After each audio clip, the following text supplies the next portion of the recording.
lot to talk about. Got a good, if anybody comes through, um, gonna see what's going on. So, gonna get into it. Hope everybody's doing good out there today. Coming on for, if I get people coming through, I will be on for a couple hours. We'll see if people come through. If they don't, I won't. We're gonna see. I'm gonna get this question up real quick. So let me get working on it.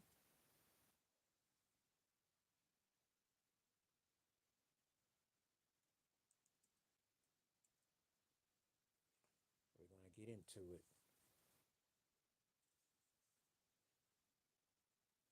Let's see if I can find it.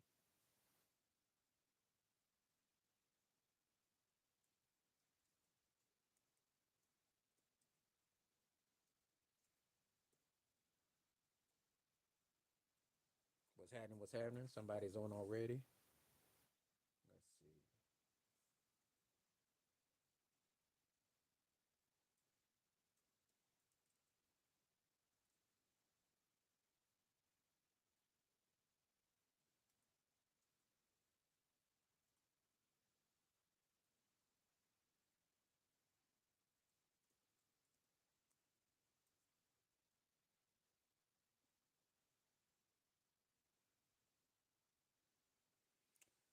Got this poll question. What's happening? How you doing? How you doing? How you doing? Cooking with AJ. Tell me where you coming from. How you doing?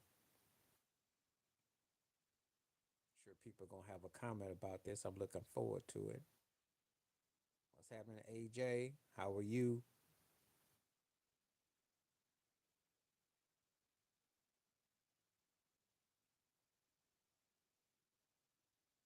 You know, maybe I won't change that.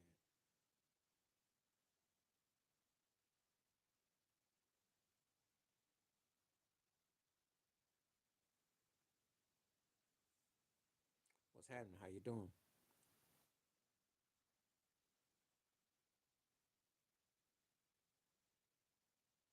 I'm going by the reactions I've seen with these news people,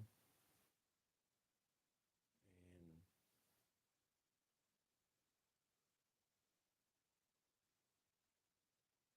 let's see what we got so far.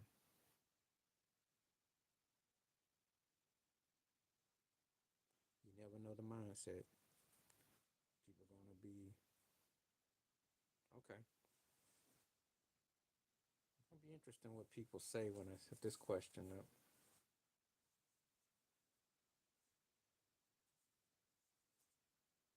I never know what's going on with the mindset, so we'll have to see how this all plays itself out. Red Run, what's up? Oh, okay, okay. I know where you're going with that. It's the black hat. Yeah, complexion. Bill, never had that one said before. Red Run. It's like that, and that's the way it is. Ooh, funny story about them. They were huge. If I told you 40 years ago, they were huge, and they didn't even hit their payday and their payday, their big day until the after Crush grew. They actually it was 86. No, I don't know who Stu Redman is. Do tell me who Stu Redman is. Enlighten me and educate me. But what's happening, Randy? If anybody coming on, please hit the like, hit the subscribe, and let's see where this poll goes. You know,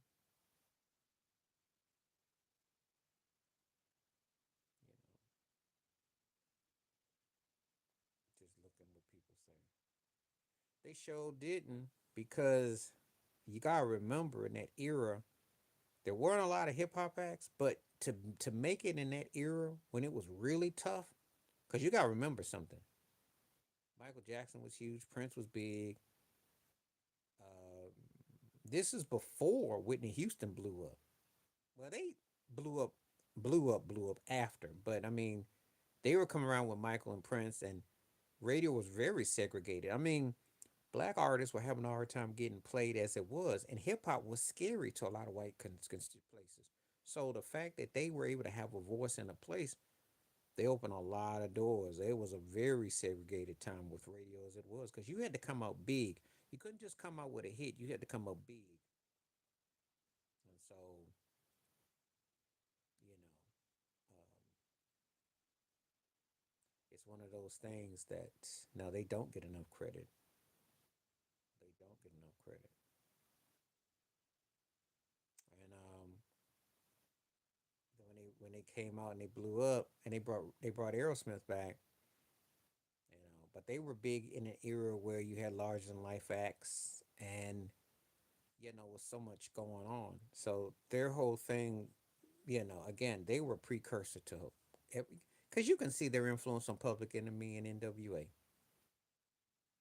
And then they were endorsing shoes at a time. They made movies. I mean, they were doing things that at that time when people would call our rappers for biting and not being they was part of something, you know. Now the Beastie Boys got more credit crossover, but it was crazy when you think about it at that time. So yeah, when I think about it with Run DMC, and the crazy part is that they were doing their thing on their own way, and Russell Simmons was doing his thing on his own. So it was a crazy time. Seems just like yesterday.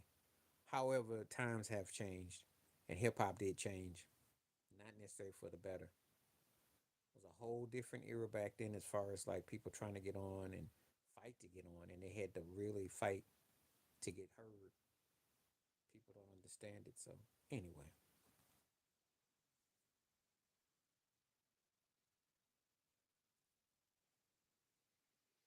we'll see. I'll be on just enough time to see if anybody else comes through. Please, if you're on, if you want to comment, feel free. Take the poll. It's a legit question. I'm not condoning him at all, but for some people, they looking at him like he did something of grand relevance. So I'm just curious where the mindset is. I'm looking forward to seeing how this goes. So if you happen to be on and you want to comment on it, feel free.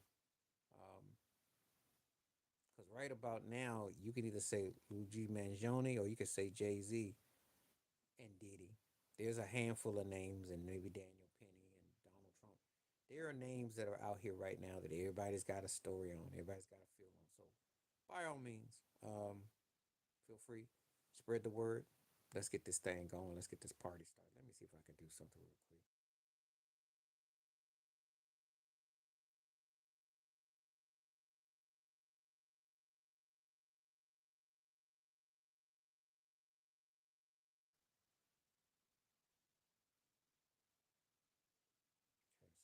Try to see what we got real quick.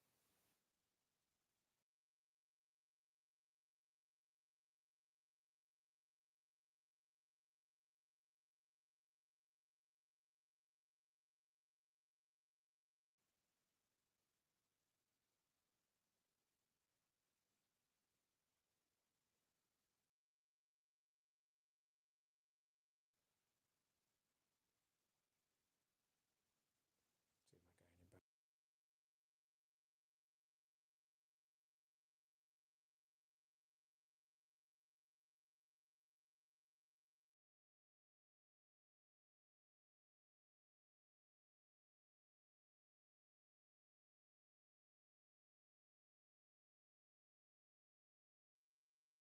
What's happening? How you doing, cat lover? What's happening? How are you? How are you doing today? Anybody want to come through and talk? Let's do it. Where did my thing go?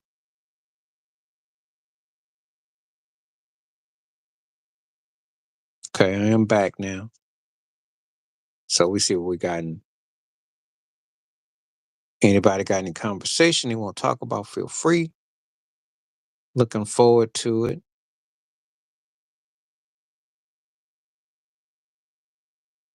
Want to see what we dealing with today. Where you coming from, cat lover? Do holla.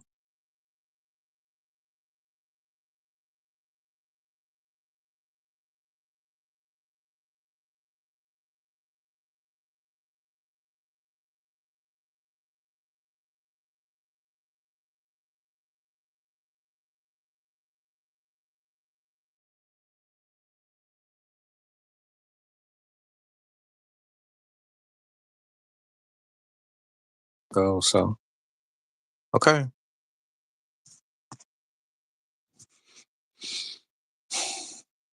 If anybody's on, feel free, want to comment. Things have been kind of acting up kind of strong, Jay, but let me get this thing back. Screen should come back any moment.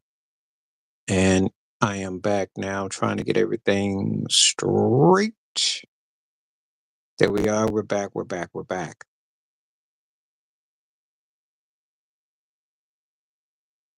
So looking forward to seeing what people have got to say. And please hit the comments today. If I don't see a lot of folks coming through, I'm going to have to conclude this thing. So we're looking forward to seeing what we got.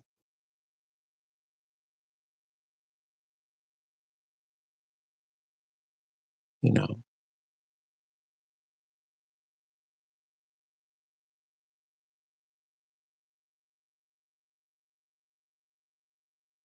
got a lot of stuff done. So looking forward to the conversation today. Let's see what we got. Anybody want to come through? Got something to say? Feel free. Feel free to hit the poll question, smash up them likes, and come on through and let's talk about different things. I am very curious about how this all is going down. There's a lot to discuss, a lot to say. So let's see what we got.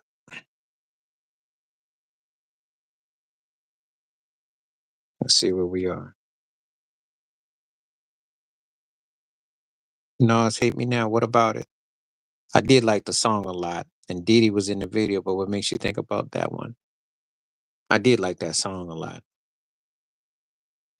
Thank you. Glad to have you in here, 8. And if I get enough souls in here, I can do a couple hours. So, but all means though, let's chop it up and talk. Got a lot to conversate on, a lot to kind of reflect on. So let's see what we got. You know. So we're gonna see what people mindset is. Very complex situation, very complex times we're living in, to say the least. By the way, I had some people say, this is like a podcast, this live stream, because I do these conversations on things, and I wanted to, converse. So by all means, if you've got things that you want to say, do it.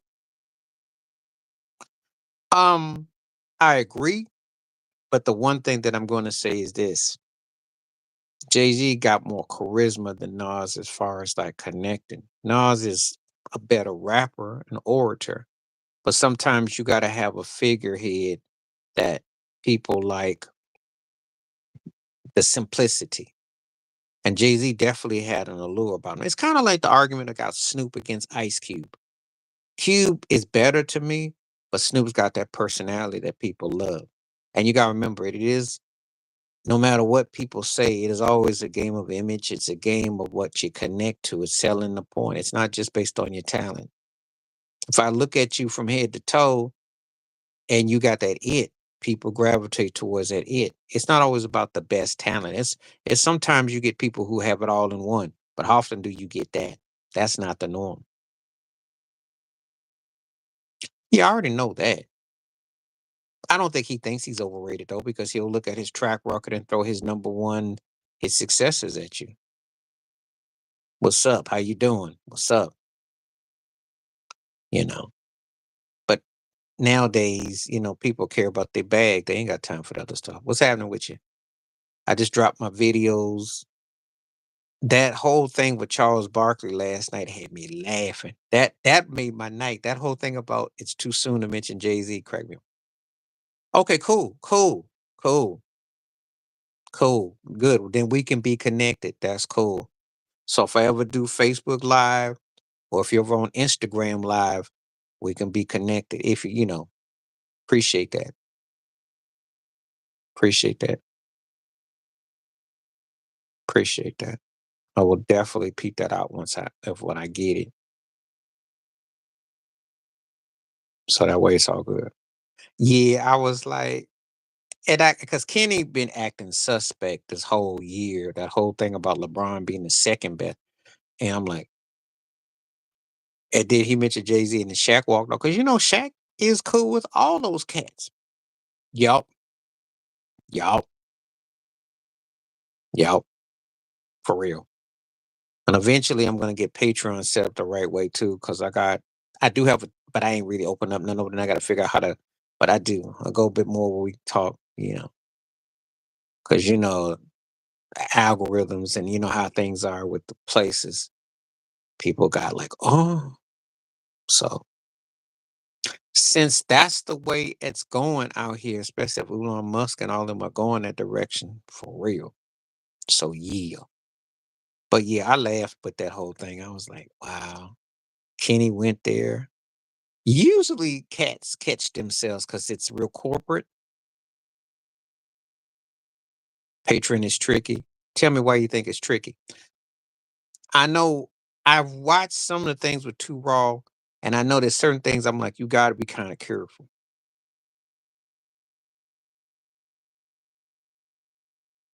Charlene, how you doing? It happens a lot more than you think. How you think getting backstage works?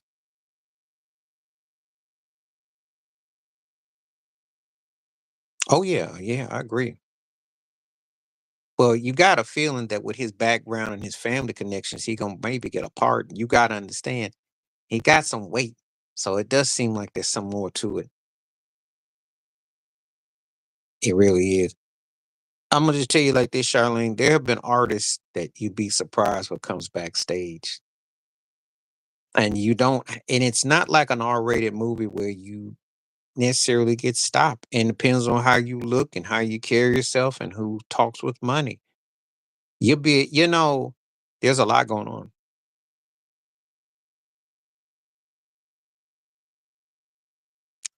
Yeah, I like your take. The only problem I have with what with Rob Parker, and what I was saying was is that all due respect, um, all due respect, they do. You guys, why you gotta have ID. All due respect to what they were saying um is that you don't have black quarterbacks to use that argument against. That's all I was trying to say. You know, because to say that is to say that we've had an equal balance, which we haven't.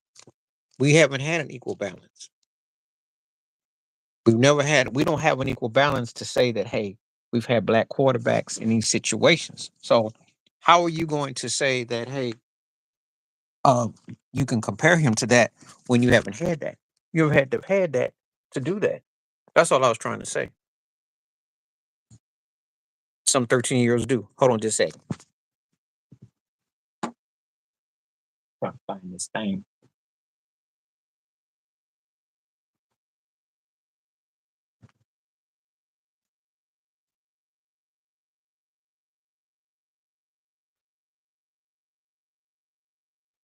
Trying to find this thing real quick.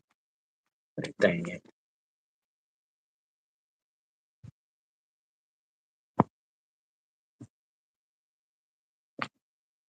I gotta find this thing. Give me just a minute.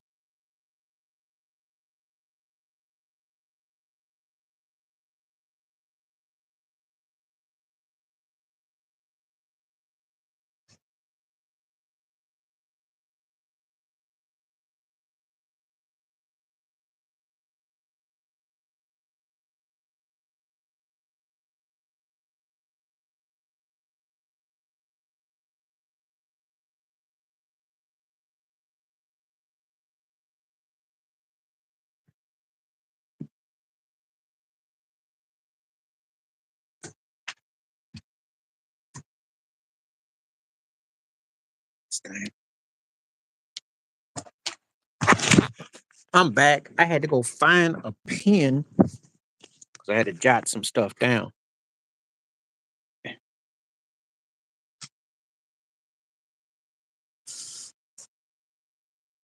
It's still not equal. Leavers play worse than Bryce Young. You got no.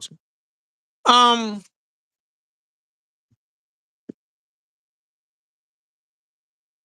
if you can see me and hear me, give me a one because my thing is acting and kind of funny.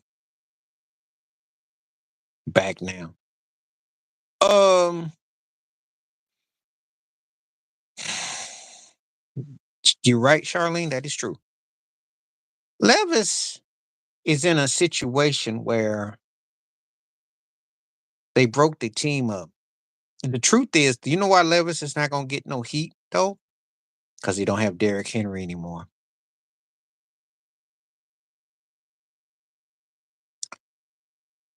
Bryce Young isn't getting a lot of fun. He's actually playing pretty good. It's and thank you. But I think Derrick Henry not being there is the reason why he doesn't catch as many flames. Thank you, thank you. I just had to go get a pen. Sorry about that. I am back. But um Levis has stunk. Make no mistakes about it. I've talked about it. Because if he was halfway decent, they'd have beat Chicago week one. They lost about a couple of games because he was horrible. But you know, Bryce Young has played better. And you can tell that Mahomes has been mentoring him. He looks better. But they got a lot of flaws though. They don't play no defense. They a stink team. They may be one of the better 3-10 teams you're gonna see, but well, the guys are just like it's like NBA shooters. If you don't make threes, they sure as heck can't do anything in between. So these guys can't kick anything inside 40 yards. If it's not pushing 50 and beyond, they're not much to them. That's the world we live in. It's analytics. Guys can't make extra points. They can't make chip shot field goals, but they can make long range shots. That's the difference. That's what the world we live in. It's like when you watch basketball. Cats today can't shoot 10, 12 feet in, but they can shoot bomb threes. That's what we live in. It's the long range. I don't think so either. And that's why you got more teams going for 4th and 2, 4th and 3. It has changed. Cats used to pooch punt. They used to try to now it's trying to they doing things that they didn't normally do. I remember it was that game with the Patriots and the Colts when Brady and them when Belichick went for it on the side of the Colts. And it was like the 20 line, and you looked at them crazy. Today, that's the norm. There's things that you wouldn't have done, which was odd back then. It's the norm today. It's changed. But anyway, back to what Catherine was saying. Yes, it is true. A lot of them do look younger, and they will fool you. So you have to. But a lot of stuff happens in these shows and these places that you couldn't imagine. Pretty much. Pretty much. Um, because I'll tell you why, Charlene. It's courage, and these industry people been holding on to your secrets. That's why. See, let me tell you a story. There's no such thing as statute of limitations if they want to get rid of you. That all that stuff that you learned about the courts doesn't apply here. They make an example out of you. And again, you do something strange or by association. And let me just keep it a buck. Birds of a feather tend to flock together. He can't have R. Kelly to the left and did it to the right and all those associations with folks and not know stuff. Come on now. I'm not that blind. No one is walking around with Steve Wonder glasses on. They be sitting on you. That's why you got to make sure you don't put yourself out there. You're not going to hear anything about Nas. Oh, yeah, he did. And they ran him off and they called him all kinds of names, but he told the truth. They sure did want kickers from 45. It's a different ball game today because the Sebastian Janikowski. But now, if cats kick 50, 60, but if they can't kick, they get to keep their jobs missing extra points and shanking. That's funny. Guys used to be laughed at and clowned for missing so many chip shots. They keep a job. It's changed that regard because it's analytics. That's why the game is controlled by robots. Yeah, Griff exposed them and Will Smith and all that. That's because that's how the business is. It ain't what people think it is. If we base it on talent, how many people do you really think would still have a career if we're basing on actual talent? Oh yeah, when I was a kid, a guy like Dave Kingman, they used to rip him. because but now that's normalized. I mean, cats can't even bat their body weight, but if they can hit 30, 40 home runs, you're going to get $5 million. That's what's up.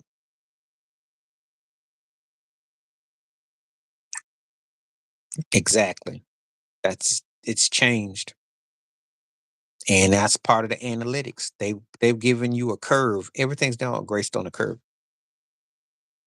Yep, that's true. Because you better not be no shortstop that hitting 3 or 4 home runs like Ozzie Smith and you striking out 200 times. That wasn't going to be legalized. And you better have a glove. You better be a base runner. You better be dynamic.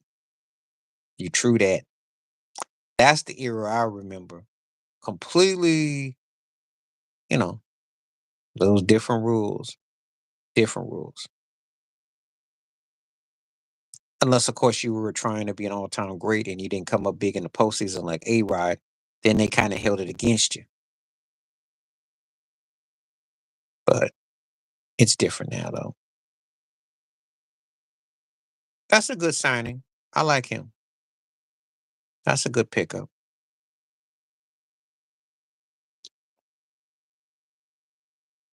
They just need people that are steady. They don't need, you need a good, steady person. Got to be smart.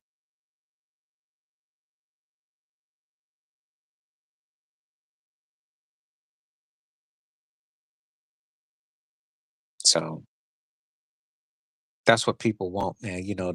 That's the kind of climate you're in. Okay, so we got the vote so far.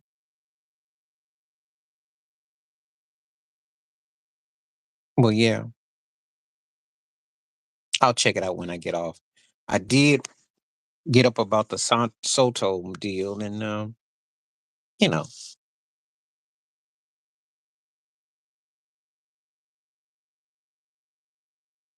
but I didn't think Soto necessarily fit. I understood why he didn't take the Yankee gig. I got it.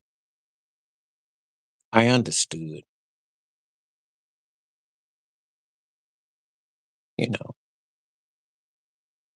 because I said before, Gene Carlo and Aaron Judge are older, and Cole is too. It's kind of tough. So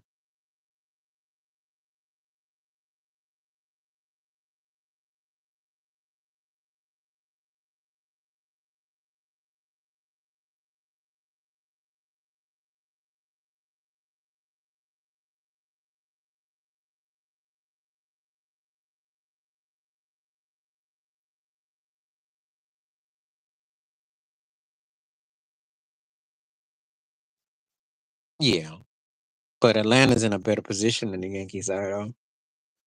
Atlanta got a good chance to be a threat. That NL East is going to be something else, though. That division could be something else because Philly, the Mets, Atlanta, that's some heavy division. That's why the Dodgers run is very impressive because the National League has got it going on. I mean, you got about 3 or 4 teams, and if any of the top tier teams go down a tier, you got somebody like the Padres who could be a problem. Milwaukee. So you got some real, and then I only get started because I think Arizona, the Giants, you got some teams in the National League. I don't think the American League's got enough of those kind of teams. I think the Central with Cleveland, Minnesota, Detroit looks pretty interesting. Baltimore is a factor, and then you got maybe Houston. Texas fell off. I don't, but I think the National League got some. I think Atlanta, the Mets, Philly. What you want me to do about that? What's that mean in English? What's it mean? I'm not gonna make no video about it because he's stat padding at this point. I mean, yeah, you play for 58 different teams and you pushing 50, you 58. What am I supposed to do with that with him? If he had a ring, had he been a leader, that would be something I might talk about more. But I don't. It doesn't move him up my chain. Yeah, it's a milestone. But do you look at him as great as Jason Kidd? That's the question I ask. If you do, give me a 1. If you don't, give me a 2. That's the only thing I'm saying. He's played a lot longer too. But I saw both of them at their peak and their prime, and it's not a debate for me. Jason Kidd runs circles around him. Okay, that's all I'm saying. I just think that you guys play long enough, they'll get accomplishments. But when we look at the totality of their career, are we putting them with those guys? I don't put him with Jason Kidd. I don't think that he's on Jason Kidd's level. He had a chance to be as great and maybe even better. Had a chance. Had he won a ring and had he been consistent in the postseason. But the Chris Paul thing and Jason Kidd thing is a mix. That's okay. If you get to see him play longer, believe me, if Jason Kidd played as long as Chris Paul, you would think like it really isn't close to it because Jason Kidd is more closer to Steph Curry and Magic and them than I think, you know. So anyway, it's all right though. People are entitled to their opinion, so that's all. But yeah, he's played a long time though. A long time. To me, it's a no-brainer. But Chris Paul had a chance to be. I don't think worked on his game as much. That's my knock against him. He made too many mental mistakes in the postseasons, and there's too many things that he didn't finish, and he had opportunities. Whereas Jason Kidd, once he got his head together and started doing the thing, because CP3 had better talent for bulk of his career than Kidd did. Kidd took the Nets to two finals. Iverson, and it ain't even close. He never played with the likes of a LeBron or even have a Kevin Love as a side or play with the Luka Doncic or Durant. That alone right there. Now you asking me on a skill set, he got better handles and I give him a slight edge on that. But as far as creating and willing your team and doing the thing, it's AI. Kyrie ain't never been that like that. He's a great talent. And you can make the case top 75. Because if I have him top 75, he's probably in my 60 to 75 range, whereas Iverson is probably in the 28 to 42. There's a gap. Because Iverson won a league MVP. Iverson led the team to the finals. Iverson was a big time player. I got to deduct. Kyrie should be better, though. If I'm going on talent and skill set, Kyrie should be better because A, he can shoot with both hands. He's had big games. He can, assist man. He creates, but he ain't the leader that AI was. So that's a good question, though.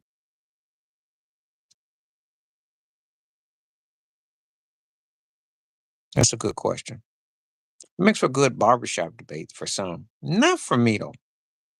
But it's a good tricky question because what are you looking at the lenses of? Are you looking at the lenses of based on the skill, based on accomplishment? That's the questions. So, but yeah. All right, continue to please hit like, subscribe, and I'm glad to see more people coming through. Feel free to come on here and ask questions and take this poll question. It's a real interesting question because some people are, and it got my attention. And I'm looking at it like, oh, it's like pop sensation. So let me know. Well, you do know who the Dolphins owner is too. He's a Trump supporter and he's been very vocal and he's a funny dude, so that's not a surprise. Yeah, he had his cap on backwards and how'd that turn out? How's that turned out for Miami? How's that look? They can't play in the cold, so if they get the air conditioning on, they're gonna probably lose by 10 points. How's that look? Depends on where your priorities are. That's all I gotta say. And I'm gonna tell you a story if you must know and you wanna know. Tua is a better quarterback. Thank you. Tua is a better quarterback than anything Tomlin's had post Big Ben, including now. Because could you imagine tour with a Mike Tomlin now? Think about it. You're piecing together an old part and a new part to sell it as a part with Fields and Wilson. You got two who can throw bombs off his back when he ain't getting knocked out. What would he do with a coach like Mike Tomlin? Could you imagine that? Tomlin in Miami and getting that defense on track? Do you imagine what that would be? But that's what happened when you think, well, I don't like those hip hop guys, all those, you know. Now what you doing? You stuck with an identity crisis head coach who's look, McDonald, he's he's like maybe he's like a junior whopper Kamala of head coaches. He's a nice dude. And he's coach friendly and he gets his thing, but they soft. Everybody knows the Dolphins are cuddly cake. They almost got beat by the Jets the other day. And they look lifeless and soft and cushy and mushy. That's a team just like Cincinnati that underachieved this year.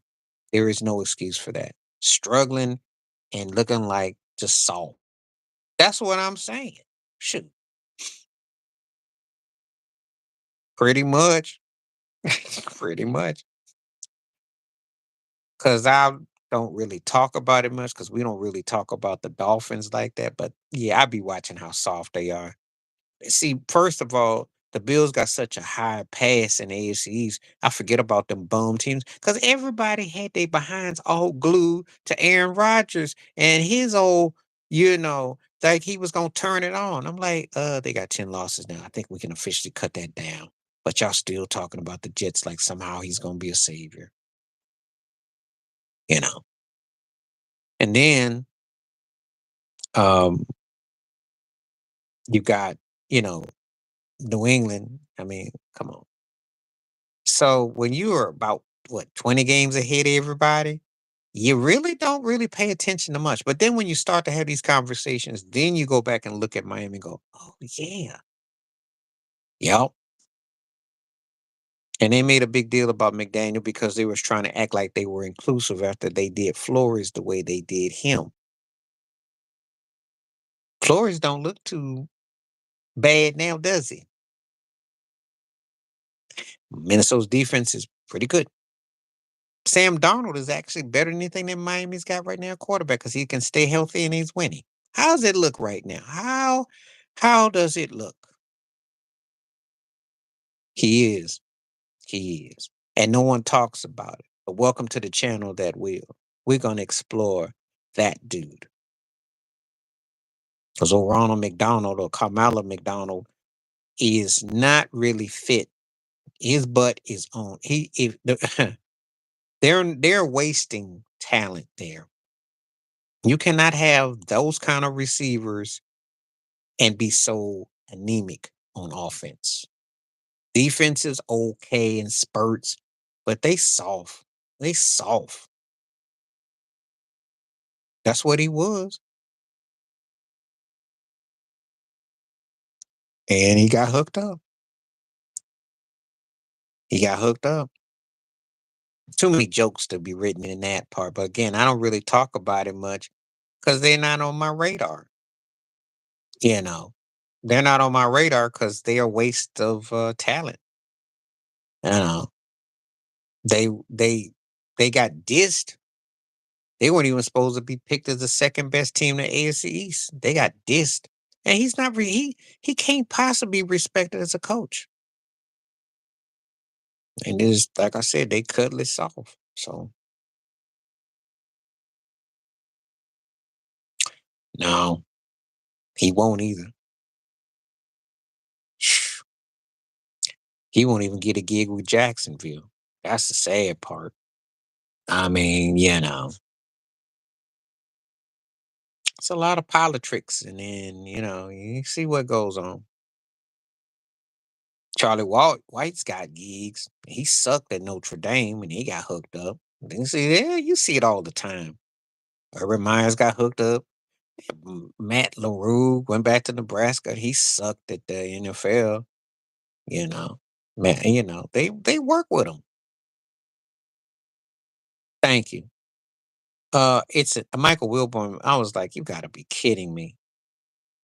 You're up here acting like LeBron is gonna save somebody.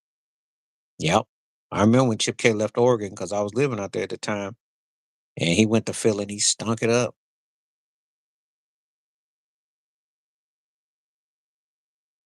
LeBron probably should have gone to Golden State back in, if he would have gone, it'd been like 3 or 4 years ago. But I'm telling you, that's where AD should go. AD should go there. He'd get to play with somebody who knows how to treat a player like that. He'd have to be accountable. I don't know if he'd want that though. I know he's too scared to be the front man, so we already know. If you're Anthony Davis, oh yeah, you think I'd be getting on Baker Mayfield? Let me get on Anthony Davis. You want me to get on, folks? Yeah, you too scared to be the front, the main star. So no, it wouldn't, because let me tell you why. There was chemistry, and Steph is in a part of his career. Sad to say, he'll never get what he should. He better than LeBron to me. I'll say it live any way you want me to say it. But he's being the smaller man, and because of the politics, he got nothing to do about that. The thing about it is, it's a narrative to promote LeBron. No, Clay, you saw what happened last night. He had a decent night of scoring. He doesn't move the needle. He should. Well, that's why he ain't in LA right now. That's why Clay ain't in LA right now. One of the reasons. Oh, his daddy wanted him to go more than you imagine. But he didn't go to LA because of LeBron. And he didn't want to be there between him and AD because he knew that it's a joke. That's the parts I never talk about in my regular videos that I haven't made privy to. Clay wanted to go to LA bad, more than you can imagine. They just don't want to deal with LeBron. He don't want to be a clutcheretta. And the fact is how they dysfunctional with their coaches and all the implement that they make them do. He doesn't want to be put on the spotlight to do that, because where would he fit? If you got Jordan, if you got Austin Reeves and all them, the ridiculous three and putting on all that mess, that's not it wouldn't work. But not only because they've had battles, but it's the principle of the matter. He wanted to go to LA. And I will tell you another bombshell too. Steph would have too. Because I think he would love to play with AD, but didn't want to deal with LeBron. The reason why they're pushing this narrative is because nobody wants to go to LA. I've been telling folks that LeBron, they got deals on the table. It's just that no one's gonna budge with them because they can't get the move. Trey Young, Damian Lillard, and anybody that's half a guard, but no one wants to go there. Jimmy Butler doesn't want to go there. I'm telling you right now, that's what's up. It's not that they can't make it happen because they got mid level, and they got loot. AD and LeBron don't make that kind of bag. I said that to you a year and a half ago, but people laughed because they're. I won't really. I'll say this: JJ Redick can coach on a pro level, but I won't know what kind of coach he really is unless he's got. Oh yeah, I did the video. Did you see my video? You ain't know that. You ain't know that. His request to Golden State, Houston, and Dallas. I did a video about it a day or so ago. It's on my. I got my video out. I did the video already. Oh yeah, of course he's on the trade block. Oh, see, you got to watch my videos then. There you go. Stay in touch with me now. If you, I didn't get your friend request thing from FB, so you got to send it again because it didn't come through yet. I'm watching on my screen, but yeah, oh yeah, yeah. Because he's a free agent next summer, and Riley don't want him back. He's trying to now, and his preferences is Golden State, Dallas, or Houston. That's his three preferences. Dylan Brooks and somebody would come back. Clay Thompson, and I think I forgot who else it was with Dallas would be part of that trade. And Golden State would probably have to get rid of Andrew Wiggins and maybe Buddy Hield or some. Or they got all them first round picks. Now, to me, Golden State makes the most sense with him teaming up with Steph because he needs to team up with an alpha to put him in his place and to let him do his thing. Think that would be the strongest, especially if he's trying to win a ring.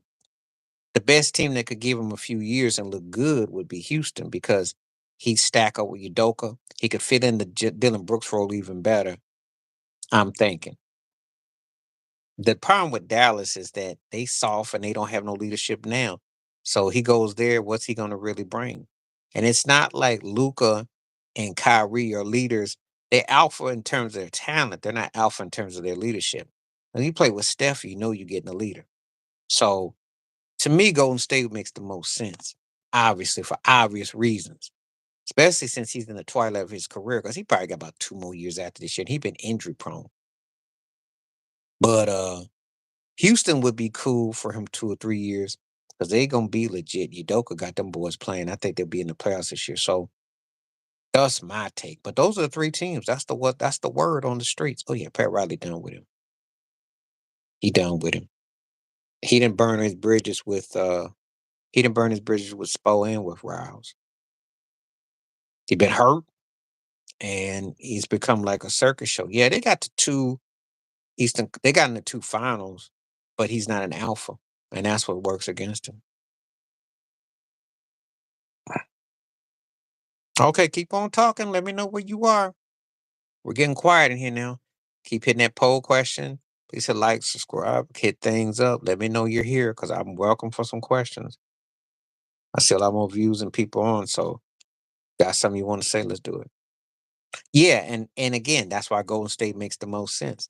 But he's trying to catch one more bag. Riley ain't gonna give him no 3, 4 year deal. Not at this stage, it won't. And he didn't burn his bridges with Spo. And see, he bought into that whole playoff Jimmy Jordan mess, and he don't play during the regular season. So he was a Riley kind of dude, but then he got bit by the South Beach bug, and he started getting into the limelight. That's the only problem I ever had with him. That's why I always say he's a really high, second tier, low tier first guy, but he's not an alpha. And Bam needs somebody to play with. I think Golden State, and then I think Houston. Golden State for obvious reasons with him and Steph and Draymond, and they get physical and he can shoot and score and transcend. I think he'd be a great fit there because that could be what the piece they need. Houston, because they got a young team, he could get into the Dylan Brooks role, but he can actually score. And Udoka would be a right manager for his style. Problem with Dallas is that him, Luca, and Kyrie, I just don't really see it fitting. I don't. I don't. I think that the scoring would be a problem. Different type of bug because Vin Baker was just used in Seattle for imagery. They weren't gonna win nothing. Butler got to Miami. They expect you to get to the finals and win. They expect you to be a branded name, especially if you claim to be a top flight player. Different bug because South Beach culture, you gotta be tough and all that. Vin just had to go to Seattle and be bougie, which he did. Be generic and cornball, and that's what they got out of him. He served his purpose. There is different bugs. Because case in point, the Sonics didn't go back to another finals after '96 until they got to OKC, and that was uh mhm.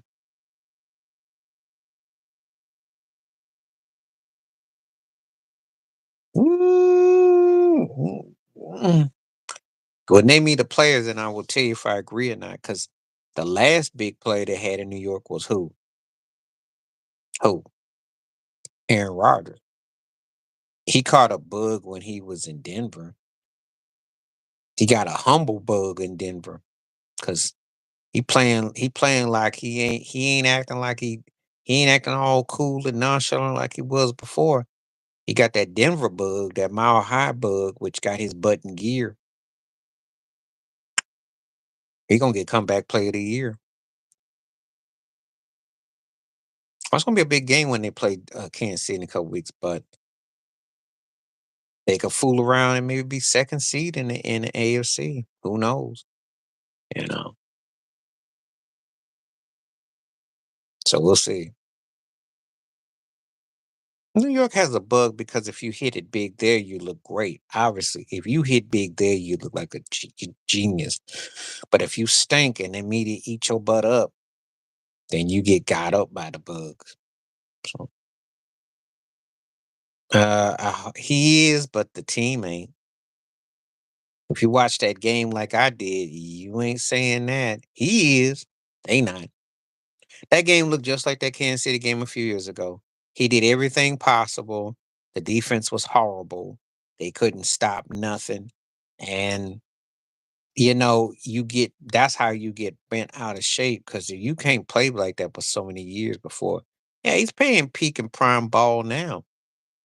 But if they don't go to the Super Bowl and win, and they don't go at least this year, they don't go this year, next year. It's gonna be a woulda, coulda, shoulda. Because I don't think it'll happen after this year, next year. I think that window really closes.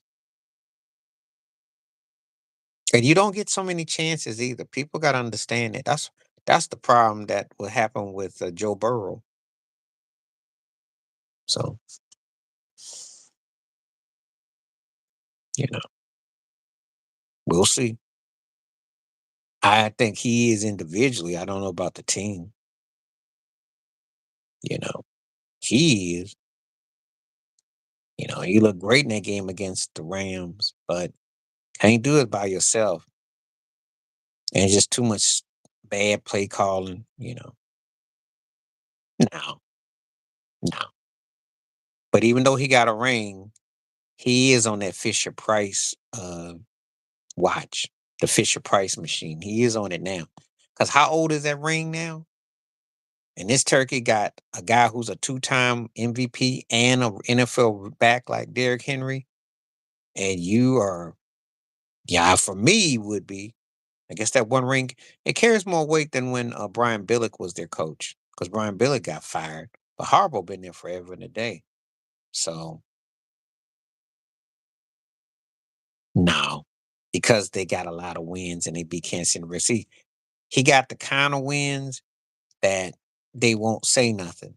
I've been saying hot seat for his behind, but to me, depends on where they fall. But if I was running things, oh yeah, some cats whose heads would be rolling. Both them cats would get fired if they don't come out because you can't have Lamar. You can't have Lamar and you don't go to the show and you're just dangling. And you can't be the Bills and just dangling. And I feel the same way about Cincinnati too. Hmm. Can't have it. Can't have it. Now I know that Mahomes is a special talent. I get that, but Lamar Jackson, Josh Allen, Joe Burrow, come on now, man. You gotta, you know. I think they do. They not as critical of him as I am. Most of them aren't.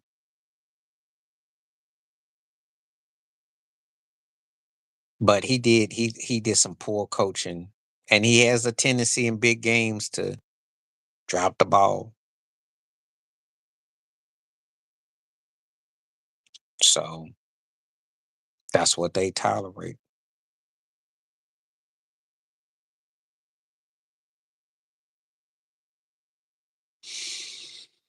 So anyway,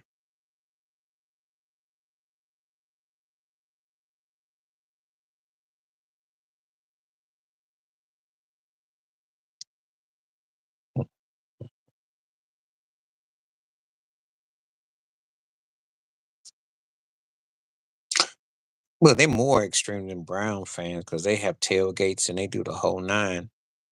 It's just that they've. Brown fans are amazing to me because they know how to know their team sucks. They ain't had a quarterback since I can't remember, and they know they gonna lose like 10 games. I feel bad for Miles Garrett. You know how you going about T.J. Watt? That's how I feel about Miles Garrett. I think Miles is the baddest cat that ain't never gonna be known. Even though we got Wi-Fi and we have computers and we have phones and we have all that, we still don't know how bad that dude is in Cleveland because that team sucks so bad. He is bad. Yeah, I can't be that loyal to the Browns, though. I couldn't be. They play too dumb. They just do dumb stuff.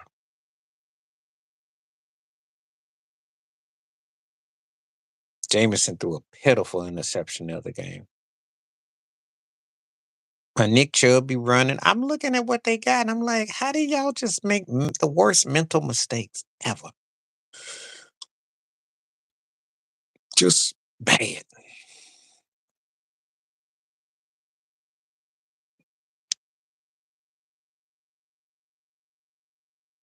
Yep.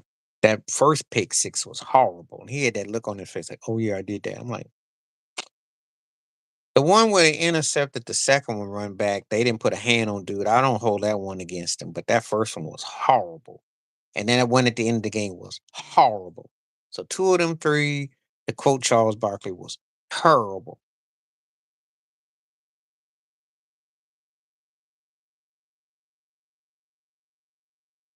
Just terrible.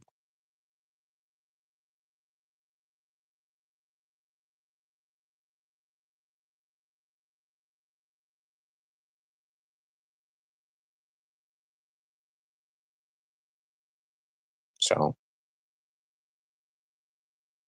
I don't know. But that's what happens with him.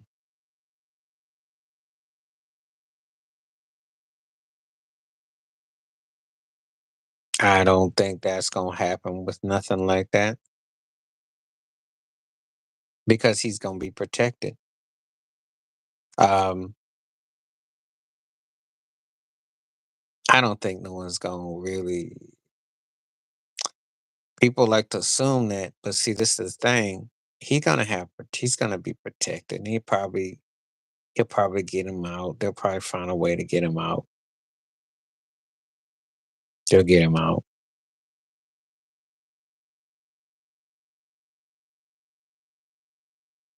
They're gonna protect him though. I think they will.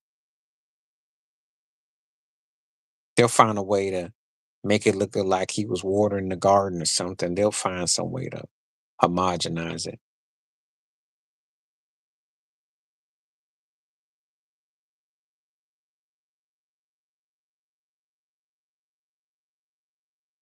They always do.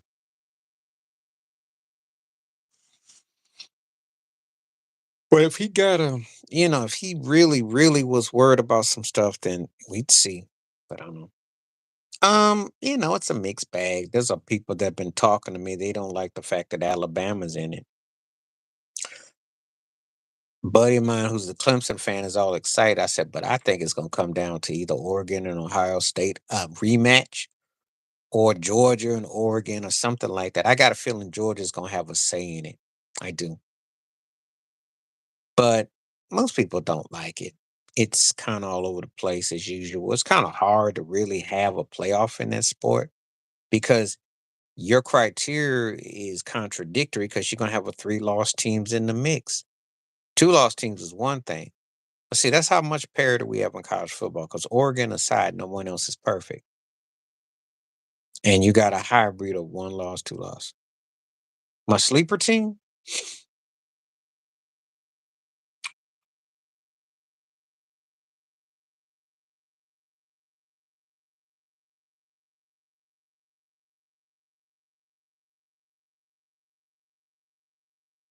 it would probably either be Bama or Penn State.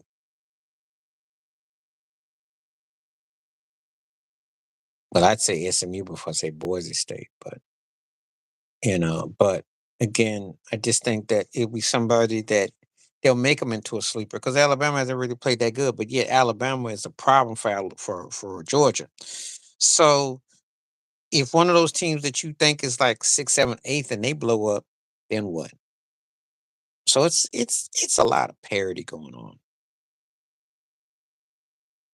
It's a lot of parity, and it's kind of hard to say who's a sleeper team because a lot of nobody really blows me away. Even though Oregon's undefeated, I'm not blown away by them. Are you blown away by anybody? That's the 12. Give me a one if you are. Give me a two if you're not. One if you are, two if you're not.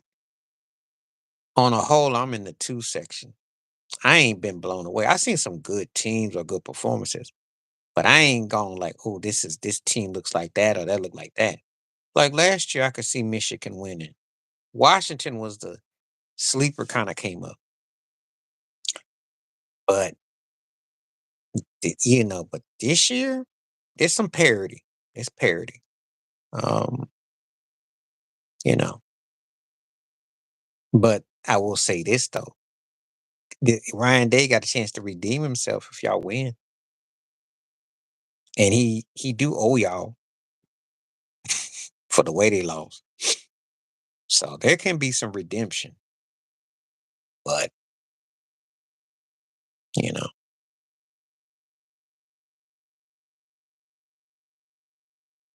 I heard about that. I heard about that. It's a small world after all, and people be watching what you say. So that's all I can ever say about that. Yeah. And the thing is that if you have rights and you have how things go, what's gonna go for or go against you.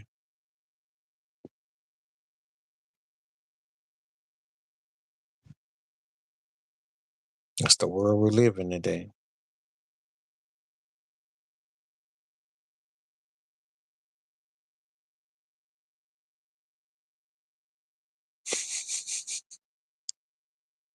You couldn't wait to say that one. I guess Michael Dyson ain't gonna look at her with all those longing eyes.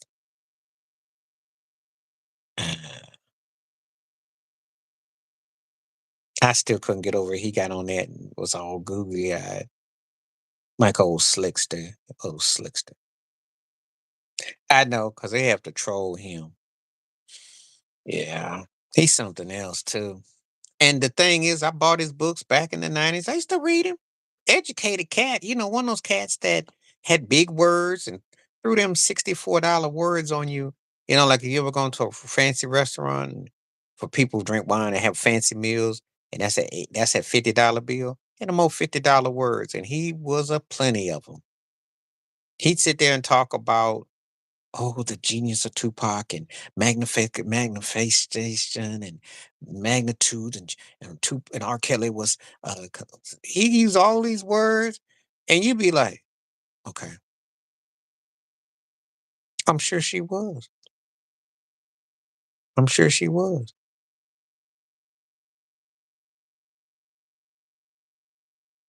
He's educated cat. And I'm sure he's Detroit too. So you know how to Mac. And she liked it,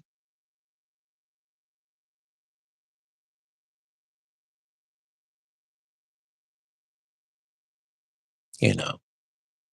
And the thing is that and she wasn't well, yeah, if they dig you. Even if they have different political feelings, yeah,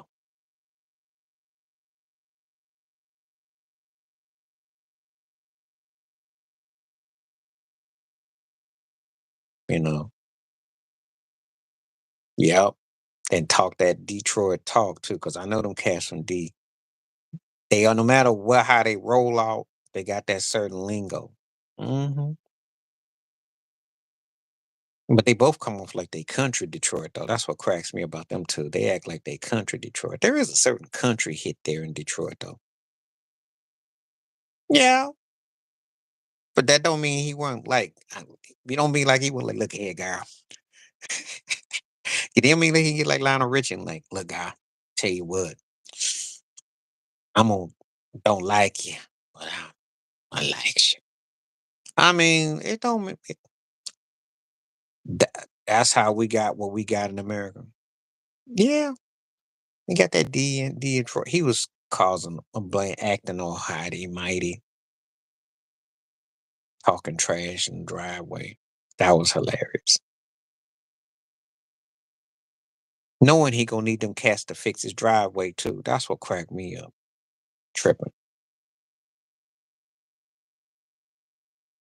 He'll just pay some money. If no one else got nothing else on him, then he'll go on his way. But if there's more to it, oh yeah. She called it on all these people 30 years ago because I had her book. I used to watch her show. She called it 30 years ago. Just that Diddy ran her off and the industry ran her off. That's all it was.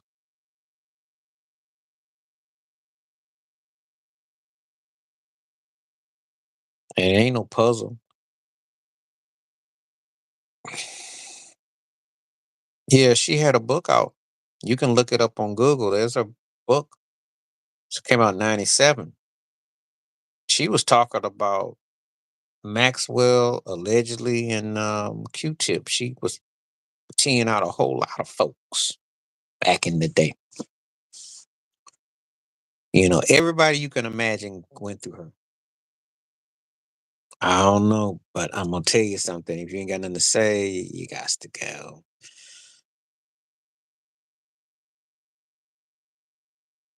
Yeah. When you were just coming into the world, being aware of the world, Wendy was putting that stuff out there. Hmm.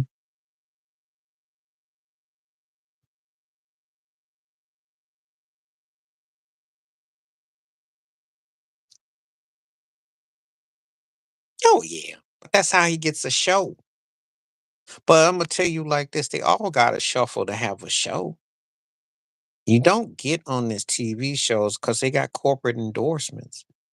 So you think that these cats just get on without something going on? They have to have an appeal across the board. You know, it's all rehearsed. And they have to screen you to see if you fit their agenda.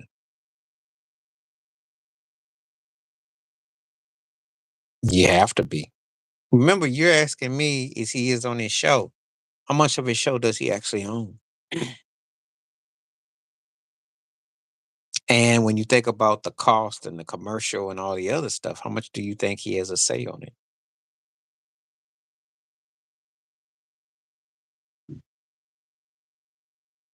So,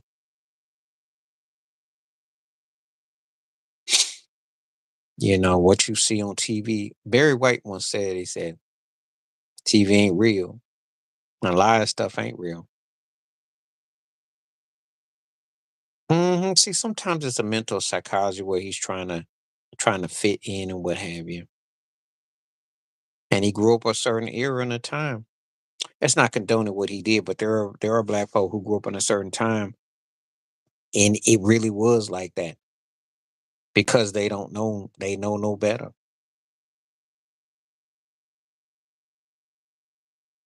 I know that may sound strange and crazy to say, but they really grew up like that.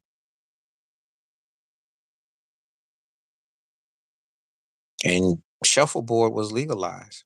Wasn't that long ago?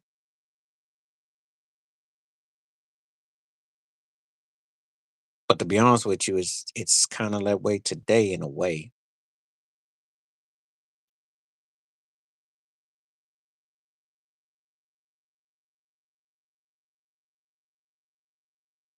No, he wouldn't play that game, but they didn't offer him the kind of money to play that game either. Shuffleboard is what I call it. That's what a lot of it is. The prominent deck. If you watch the Love Boat, Isaac serving you drinks, you get on the shuffleboard, and that is legalized.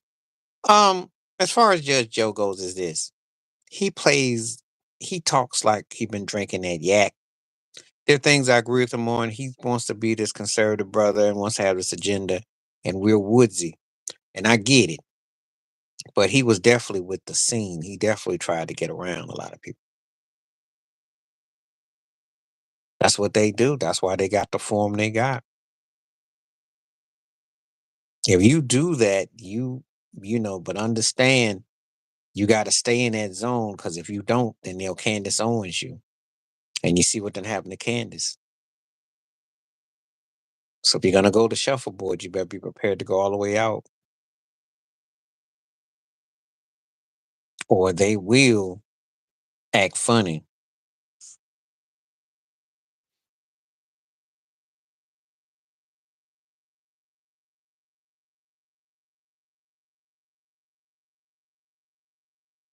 So well, we got to 70%. So it's interesting with this poll. Well, of course he does because he's been around them his life. And you'd be surprised. And the sad part is, it's one thing when someone debates him; it's another when they bow down to him. But he draws that kind of presence because he's blatant with what he thinks and what he feels.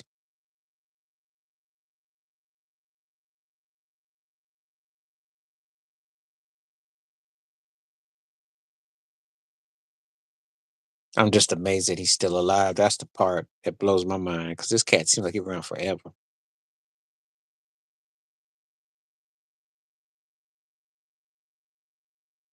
Yep, they know who to get to sell an agenda, and then they'll tell them to their face, "Well, you're not really like them, and we like you. You're a good one." I know, cracks me up. It's the same old song and dance.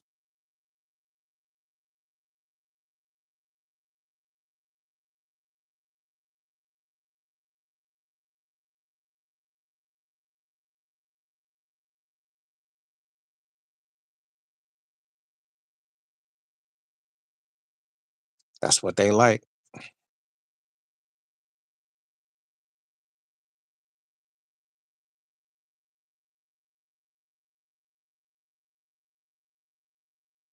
Yeah, well, they talk about them in front of them too. They use it in code words because if a cat says you're not really like them or you're not like that, they're mocking you right in your face too. And I'm sure that's come up quite a bit. I had it happen to me a long time ago because I was actually having a conversation, white woman, a long time ago, and she said it, and it was very offensive because I used intellectual conversation, and so you start stereotyping people. People don't think that you can intellectualize. So they said, "Well, it's not really like them," and what's so really like them? That's what I said. What do you mean? So we did have an exchange, and but you know,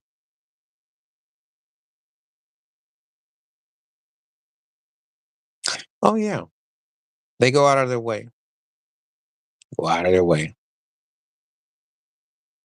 Yup. They go out of their way for something that people would not do the half for you. Wouldn't do the half of you. They're like, I'm not really racist, and I love Kendrick Lamar, and I love the way y'all, say things, and or you get the type who come at you and says, "I really feel sorry about with George Floyd. I really feel sorry." Like, what you feel sorry about? What you feeling sorry about? I really, I, j- I, I'm like, you know. So yeah, you get that. So you understand the pent up frustration, the pent up, yeah, you get that.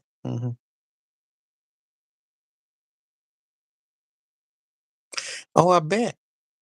Drink all the lemonade and eat all our cookies. And you can look at our daughters too. We feel comfortable with you. Yes, you can come over and watch a movie with our daughter. We don't mind. Yeah.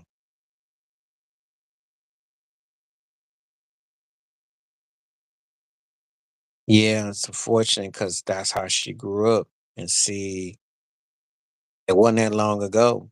And see, sometimes when you're looking at people's parents, you got to think about the time period. You compartmentalize what was going on. How did that come about? People aren't that progressive, and sometimes it's just like, wow, people lie all the time about that. They're not that progressive.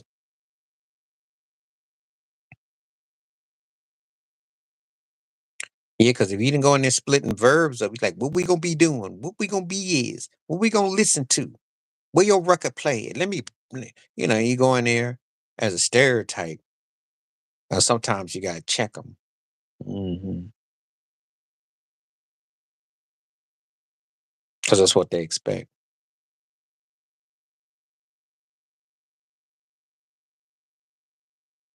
And then I gotta remind myself it wasn't that long ago.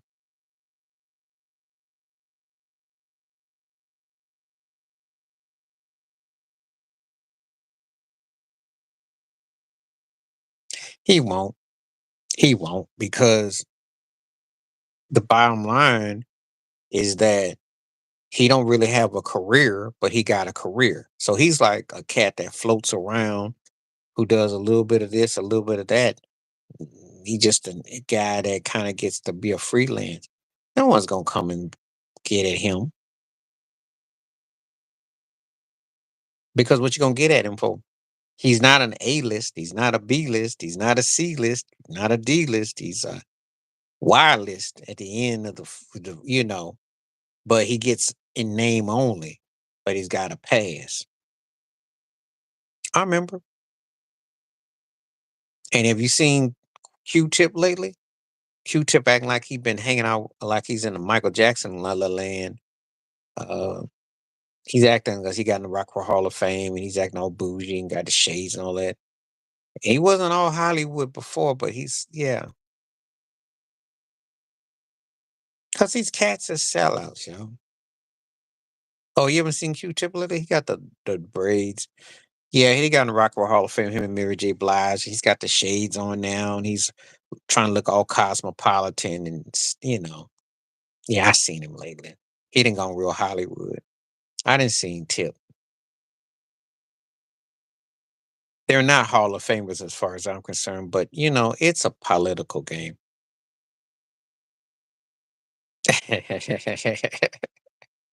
Let me tell you a story. So in the late '90s, when they did Vibrant Thing, there's a video of him on stage doing Vibrant Thing where Prince got on stage and played guitar with him because they worked a little bit together.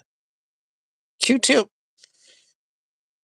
is got crossover, despite the whole B-boy and the whole tribal thing. He was crossover. Um, you know, messing with Janet Jackson back in the day and all that. Crossover cat.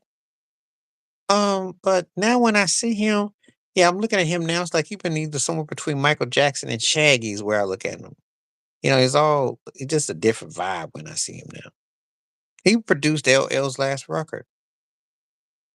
And he's still working and stuff, but he's more, you know, I don't pay him a lot of mind. But I wouldn't be surprised though. He very give me the Hollywood vibe the last time I saw him. Cause he was doing an interview with the shades on. I was like, okay. He didn't went Hollywood for real. And he used to hang out with Leonardo DiCaprio and he used to hang at them Diddy parties. So you really shocked? You do remember though. I love the war tour. I was the whole Midnight Martyrs. I like some of their stuff. I like some of their stuff. But they weren't one of my favorite groups. So I wasn't like that. But he had a flow about him that was cool. Had some stuff I like. Oh, you didn't know? Him and Leonardo used to kick it. They used to be at the Diddy parties. Q-Tip be at the scene. Of course, he used to date Nicole Kidman.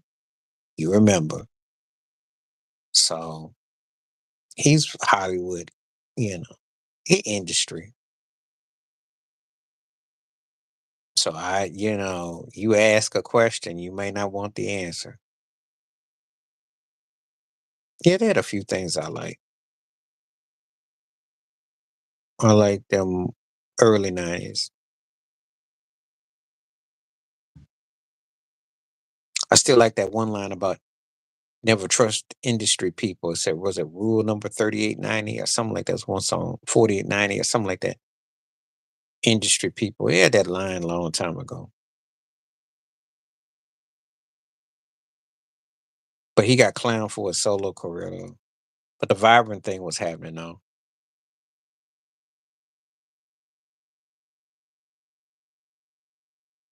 I should have had a bigger career too. Should have had a bigger career. Solo artist. You know. So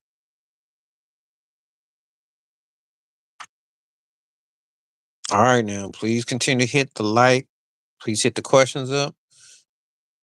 Got some people in. Feel free to converse. Let me know you're still around.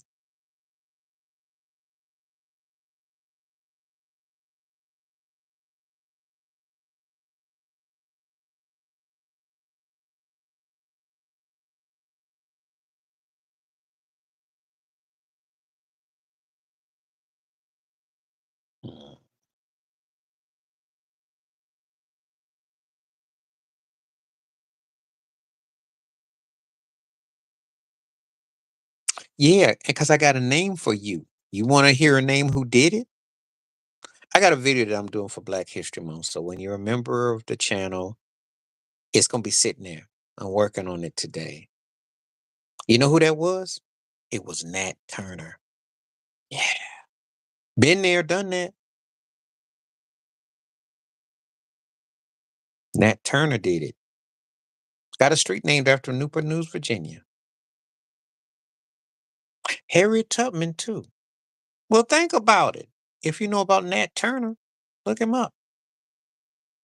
If you know about Nat Turner, this was, yeah, during slavery. Think about it. What do you think slavery was? Think about it. Been there, did that.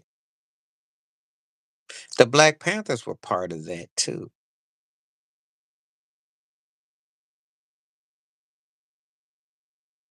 Because I'm gonna tell you something, you never depend on people that don't work for you, even though they're supposed to, because that's their job. And I've had some debates and some interesting trolls and people who didn't like when I said that. I said, but your shield is to work for the community, not the other way around.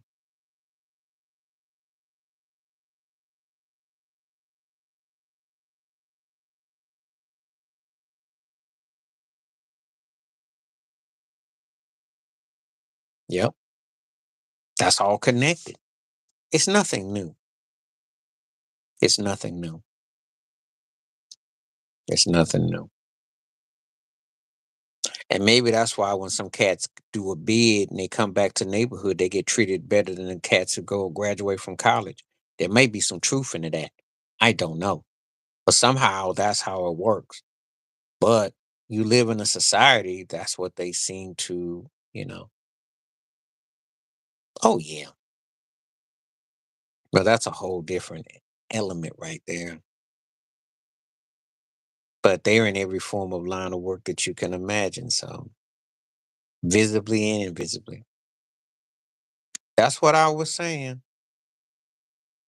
That's what I was saying. Appreciate that, TT. Timon. Yeah, he didn't get no justice.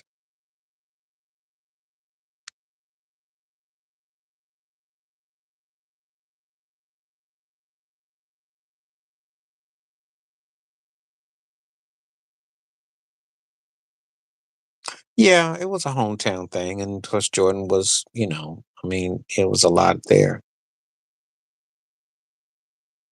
Yes, they are. I do videos about that all the time.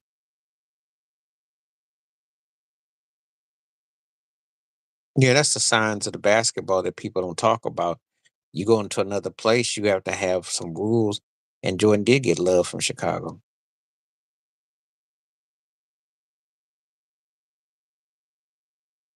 And there are rules to certain places you go to. Kid you not.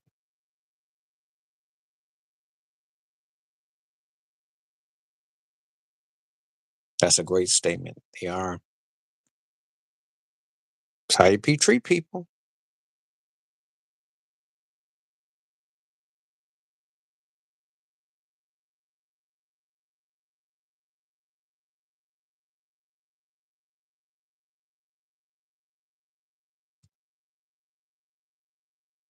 Yep. Because Zeke knows about the Chicago streets. It ain't no joke. You in the wrong side. You don't matter who you are. You have to have big brothers and people kind of get you into where you're going. You know. I think I want to say I heard Rich Jackson talk about that with the Yankees. Somebody was talking about how they got hip to the because you have to get hip. You go to certain places and you don't understand how the place goes, you can get shook and get hustled. You know.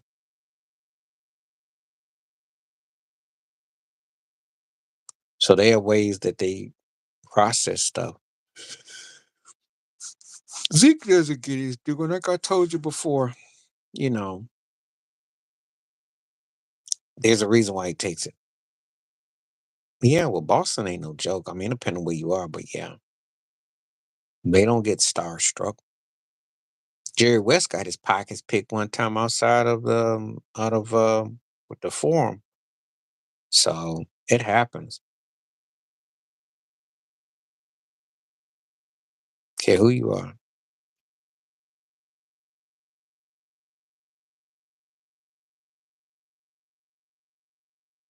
When you got a nice whip and you got some stash, somebody looking at you. Believe that. Somebody gonna be looking at you.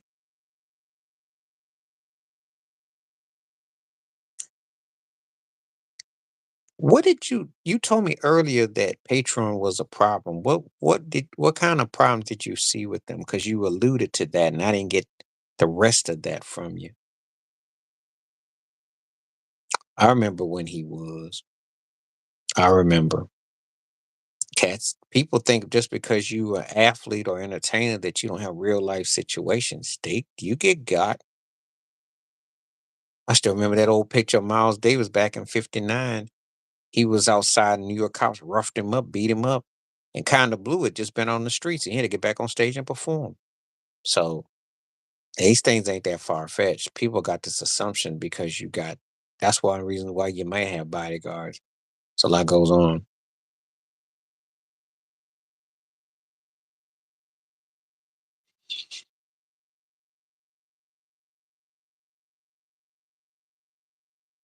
Okay, how where you pay. Okay. Have you heard Two Raw say that? You know I have my Mr. Max over there on Patreon, but I haven't. Okay. Well, I'm gonna fix it for you. I'm gonna get you out so you don't have to look at it. There you go. Now how about that? Now you can fix yourself. Yeah. Oh, and thanks for letting me know.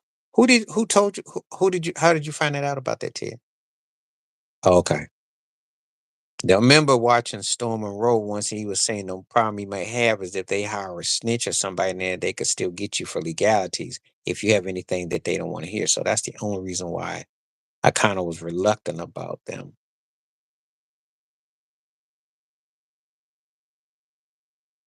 Okay.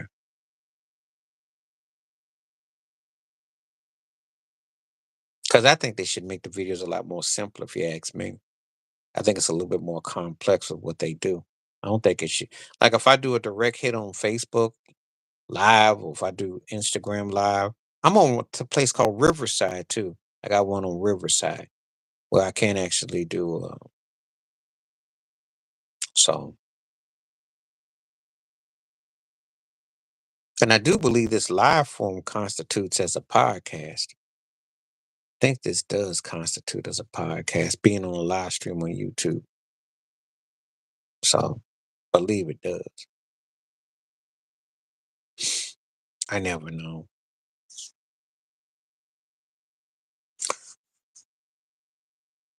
Well, man, Joni's getting a lot of love on here. I'm telling you.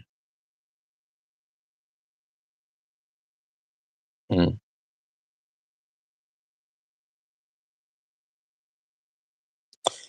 There's nothing to really think because you can see that they're getting anointed and getting promoted, and they pick on who they want to pick and don't pick on who they don't want to pick. You're seeing privilege before your eyes. That's what I say it. I say it alone. My best way of saying it is privilege works if you got the complexion for the protection. That's all I can say. You know, she sold her soul and that's what she wanted. So that's what you're getting. None of it is shocking or surprising.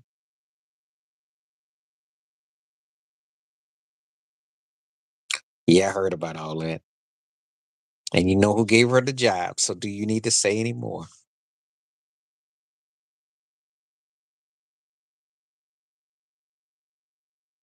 And I don't know why people act like they're so surprised or shocked at the stuff that he does as far as the people he anoints. Because he always anoints the most suspect people you can imagine. Yeah, I did the video. My video's out if you ain't seen it. I loved it.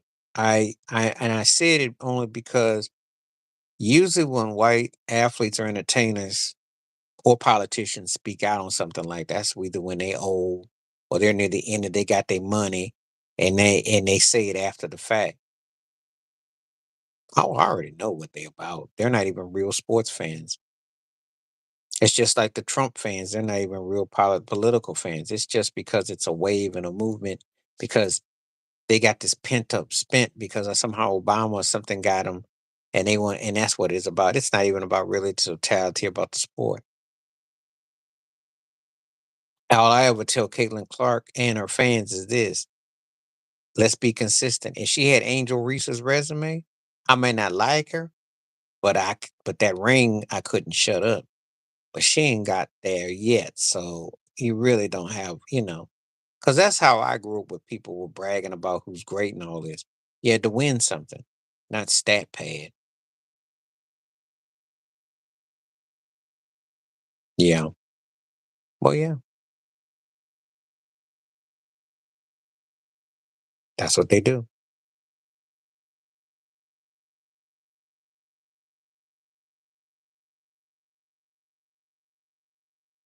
Still a higher percentage, 73% on the poll. Wow.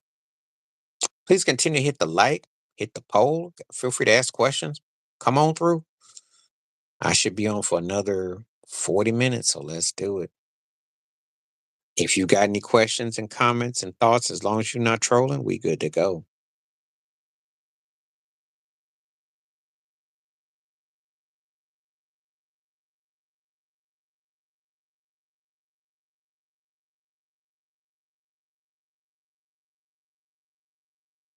That's what I said before. Remember, I said it already. I said it about a month or two ago before this video came out. Now, I ain't have no idea she's going to say what she said, but I'd already called that. She walk out with somebody, but see, if I know her, it'd probably be someone like Jaden Smith, which don't let it be nobody that's like Jaden Smith or Ray J or something like that.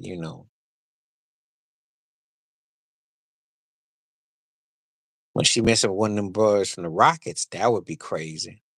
Like Jalen Green, that'd be crazy. Now you don't want Jaden Smith. That'll be too confusing. I don't really touch that because there is too many confinements of what you can say. But let's just say the Smith household, that was a reality TV show that would have been through the roof had that came out. Mm,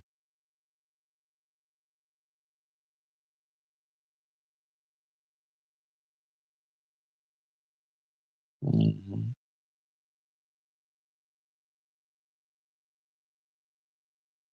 That's what I'm saying.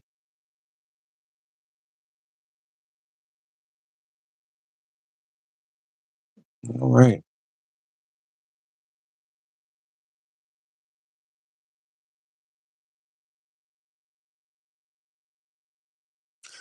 You noticing it too? The only time I really think he looked like he getting old is when he goes against Denver because he can't really match. Well, he can't match what Jokic does. I think that the likes of OKC and Boston he might could figure out, but Jokic is a problem.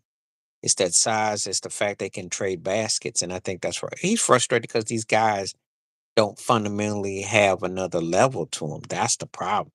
He doesn't have what I call a consistent second dude, and they have to play a certain way. And it is frustrating because when you consider the style he plays with and the tenacity he plays with, these guys are not getting it. So, he's used to things a certain way. Oh, I ain't gonna say he can't carry a team anymore, but in terms of it being easy, there's no longer those easy 10, 15 point wins because he doesn't have a sidekick that can do it. See, they don't play no defense. And remember, basketball is like you get nine, I get 10.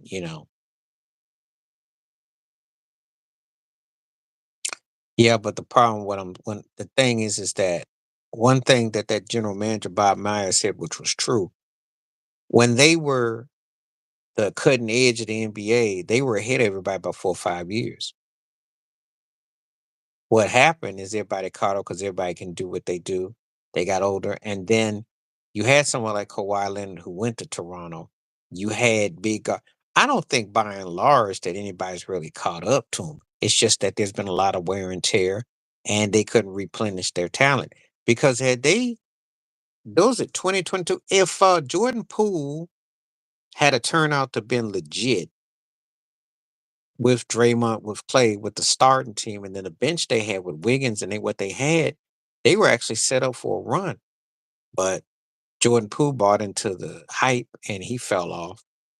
Wiggins is good, but it's never the next level. Clay got old and Draymond. So they never got the other pieces. Gary Payton Jr. is tight off the bench. He's a tweener, hard worker for what he do. They got pieces that I liked. Of course he gonna ball with the Knicks because he's in his wheelhouse. He can dance on the perimeter, and Tibbs is gonna utilize that. He should thrive there. That's why he went there. Let's keep it 100 too. All due respect to Cleveland, Boston's the only team that they think they got to get by. That's it. So think about it. And he's in his wheelhouse because all he has to do is make threes. You know, think about it.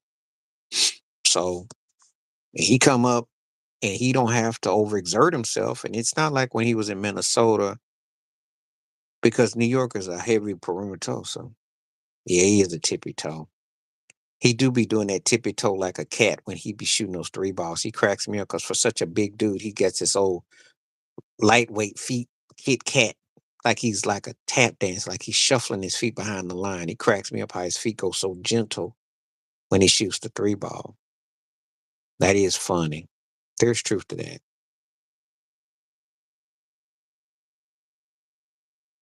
But he does fit though. Oh yeah. Oh yeah. Oh yeah. He makes his shots. I saw that shot the other night when he got on the camera, cracked me up. Yeah, he kind of would. I don't really know his political agenda per se, but he definitely, yeah, you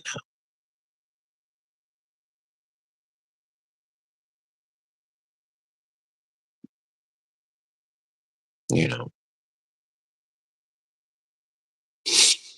But he's gonna be a good fit with New York, though. Him and Brunson and the other cat, they got a nice little chemistry. It's a good combo. It's a good fit they got there, and they gonna be no less than the third seed, chance to be second seed. So that's how I look at it.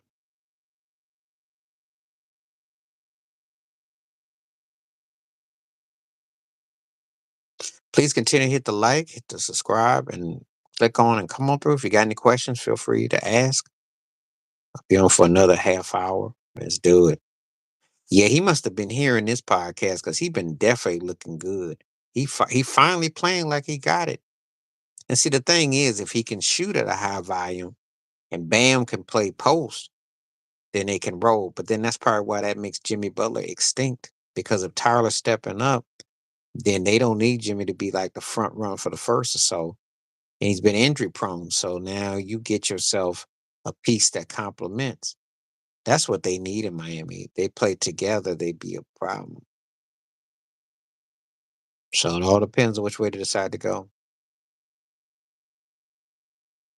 If I'm Miami, I trade him to Golden State or to Houston. Golden State, you get more assets, and Houston, you get assets. You turn to Dallas, you get Clay Thompson and somebody else. That's not no asset. So I think that makes the logical choice because Miami would go get draft picks and they would make a move or two.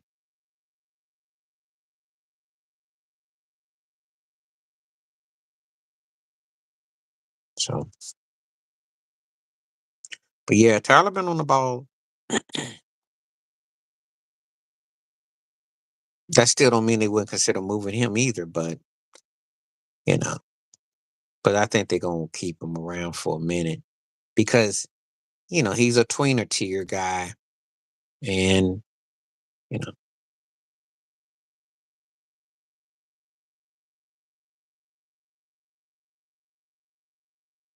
Well, he gonna be crying a whole lot. Give him a tissue. Go find him some tissue.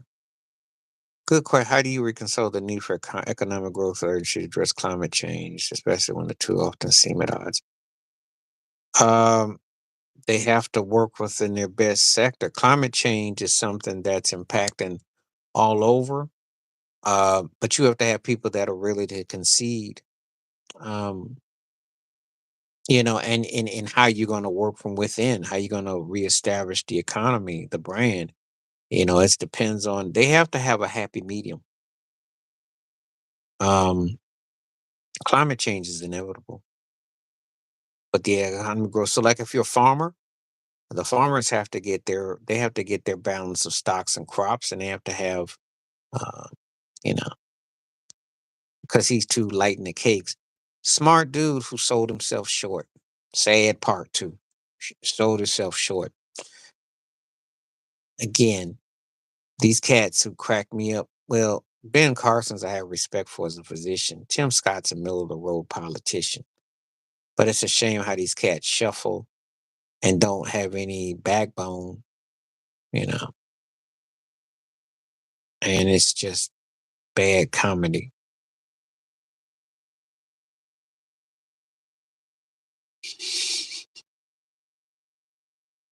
So, no, you ain't gonna get the same. He's got bringing different people this time. He has different advisors. This his last go around, so he's gonna probably,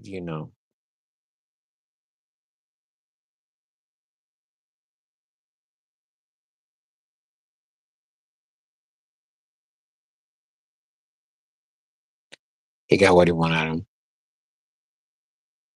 Oh, you talking about Lashy Vancy? Oh, Lashy Vancy with his eyelashes. Oh, Lashy Vancy. He's just an actor, you know, old eyelash man. You can't trust him no further than you can throw him in your sleep.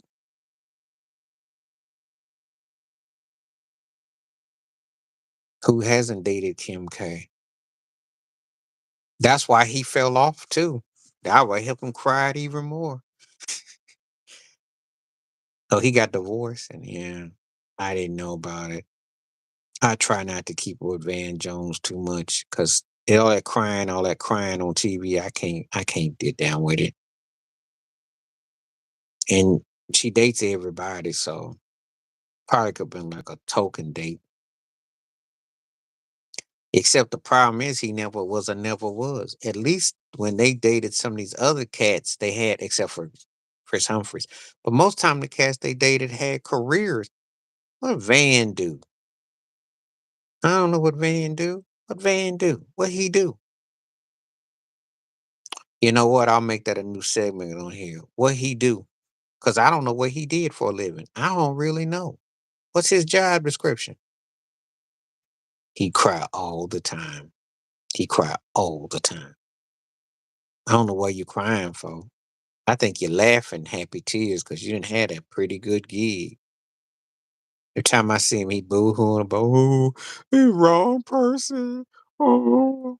And CNN ain't gonna say nothing because you know.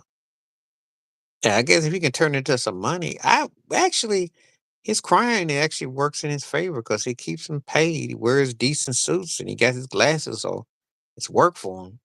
He don't even know why he crying. Which video? The one I did or the one that you saw with him? Because I didn't even see the video. I just got the leak to the story and I ran with it. I ran with it because I could imagine what it was like. He didn't sold his soul so bad. And the thing about it is, I'm like, yo, if this was like 20, 25 years ago, but these folks ain't trying to see your corny behind. That's why you up here grinning in front of them MGM. You seen his MGM ads. He's doing the gambling thing. That's what he promoting. Ain't nobody touched him. To be honest with you, Will don't put that two piece on him. he probably be anonymous for like 30 years. You'd almost wonder what happened to him because no one touches him no more. Who loved him a year ago? I ain't seen no one holler about no Chris Rock. He had a little bit of shine post Will Smith, but not the kind of shine that he wants to have. Because what he wants to have, that ain't coming back. Some of them do, not all of them do. Not enough. You tell me that, but when's the last time in his career he ever was the half of Kevin Hart? I can tell you verbatim, just off the top, he never was as big as Kevin Hart. Stage wise, yeah, to an extent. Never in the film game.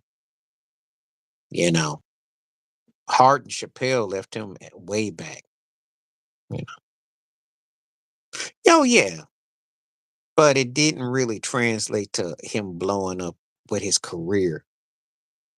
Because aside from the Longest Yard movie, and then he did the other one with Adam Sandler, no one jocked his movies, and then folks didn't put enough money on him to keep. So basically, he basically for all the pop culture with Everybody Hates Chris and all the other stuff he's done, is he any more deeper than D.L. Hewley? Nope.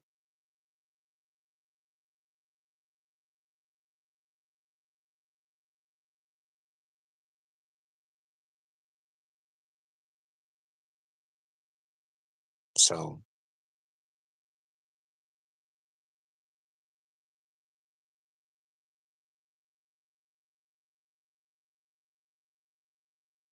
you know, that's the thing. It just never really trickled into the next. Oh yeah, he vastly overrated. I always thought of him trying to be like a black version of Bob Hope, telling one line jokes, and I hope they work. And he had like I said, he had his real peak about 97. He had that book Rock This, he had his TV show, you know, in some moments. But it didn't really jump like you would think like it should have. First of all, he was an Eddie Murphy protege because he was in Beverly Hills Cop 2 back in 97 after doing SNL and all that. Richard Pryor at the hearing, that one from 79 is my favorite. That's one of my favorites. Um, Pryor, Red Fox, Eddie Murphy, Robin Harris,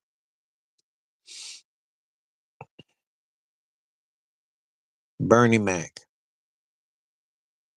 And then there's the two honorable shout outs I want to give.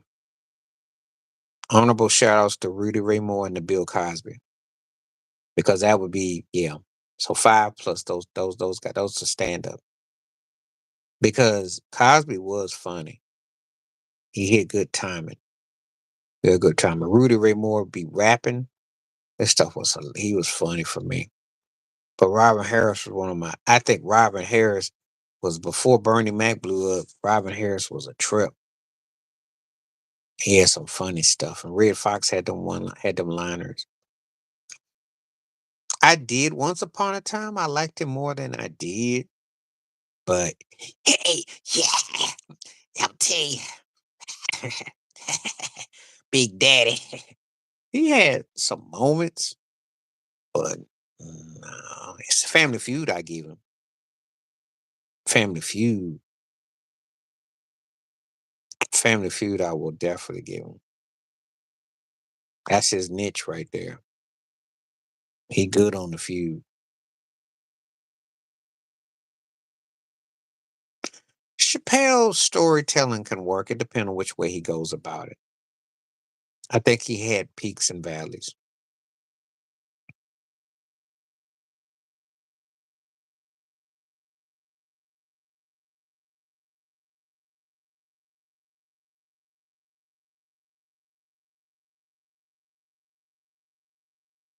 So Chappelle blew up, you know.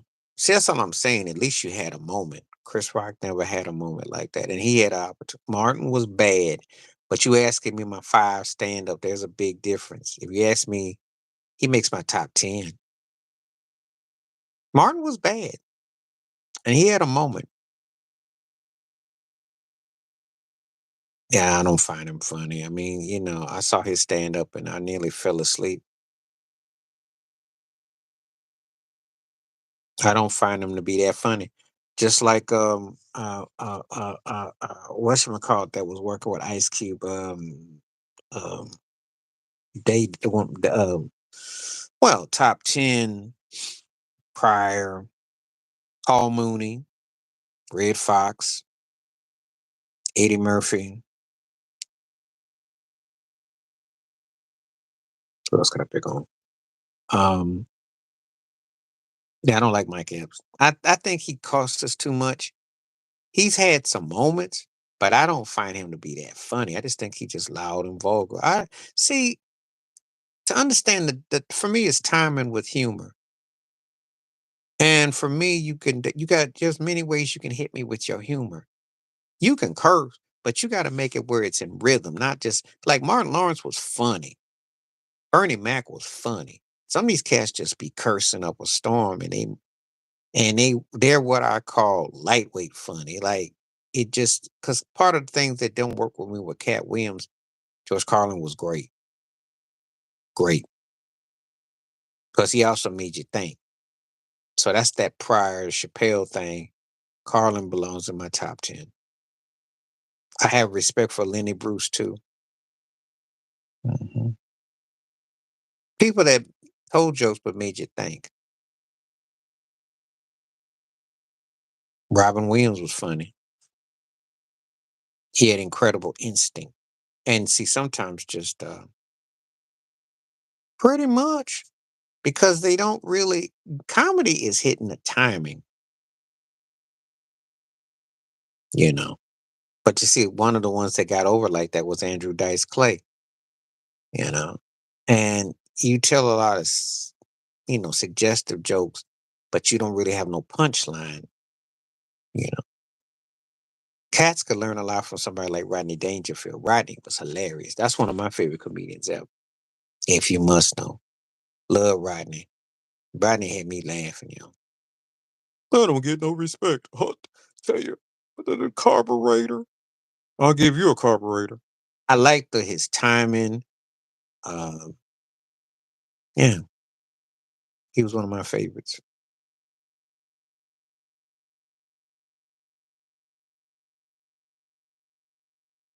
And yep, love Rodney. I used to watch all them movies. Some of the movies was corny, but because he was so funny, I'd just watch him because Rodney could make Rodney. He does what I'm talking about. That when you good. Chris Tucker had a moment where he could have been.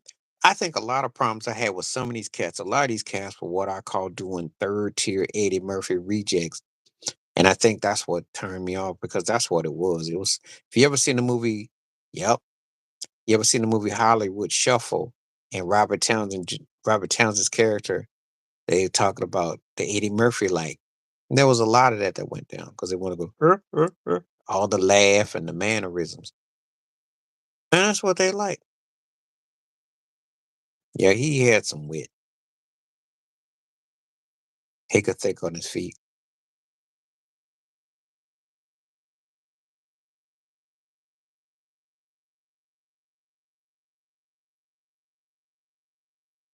So yeah.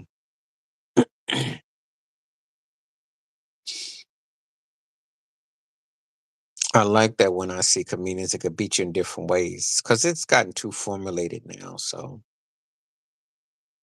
people, and I'm not saying that you can't. Oh, I used to like Marsha Warfield back in the day. Um, Mom's Mabley, LaWanda Page was hilarious. I thought Lily Tomlin was entertaining. She had a way. Vicki Lawrence from the old Carol Burnett show. Vicki Lawrence put that wig on, used to crack me up. She was funny. Um, what else did I like? Oh, I used to watch Def Comedy all the time. You kidding me? Saturday night watching death comedy on the in the 90s. Man, Cash used to go at it. That was a different era though. And because they actually worked on some lines, you actually had to have some, I seen some people do some stuff. Um,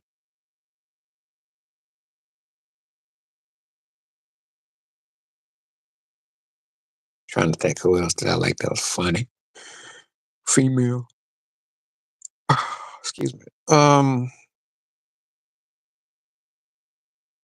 Yeah, even though they didn't pay nobody no money, I used to watch Earthquake on there like all the time, and they didn't pay nobody except they paid them in sandwiches and a bag of Doritos, and some Kool-Aid packages, and they would rerun your butt to death on Comic View. Yeah, it's quite a few female. There was a few that I did. There's one that comes to mind. I can't think of her name right now, but um, and BET was. I used to like Monique a lot. Monique back then, I liked her a lot, and yeah, BET was known, but Robert Johnson was known for being cheap, man, real cheap.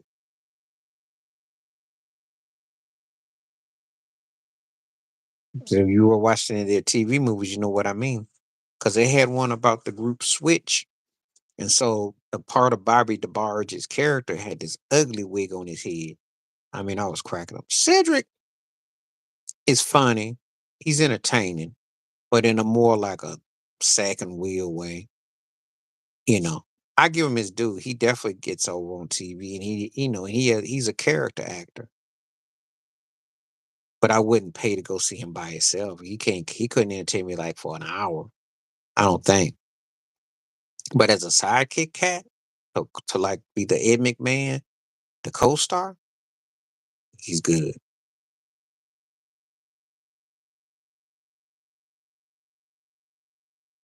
He's had some moments. Some things I like. He gets to use the fact that he had a black wife, and he used that line.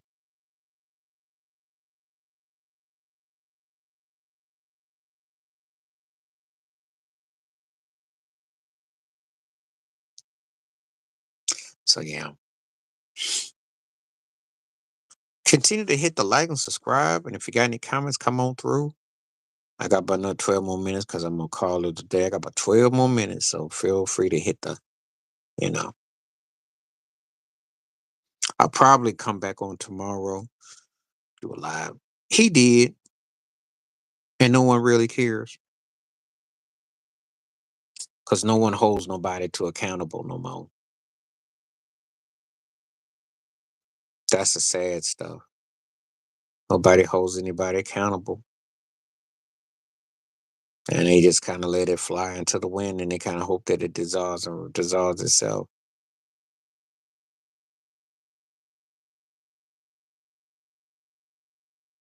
So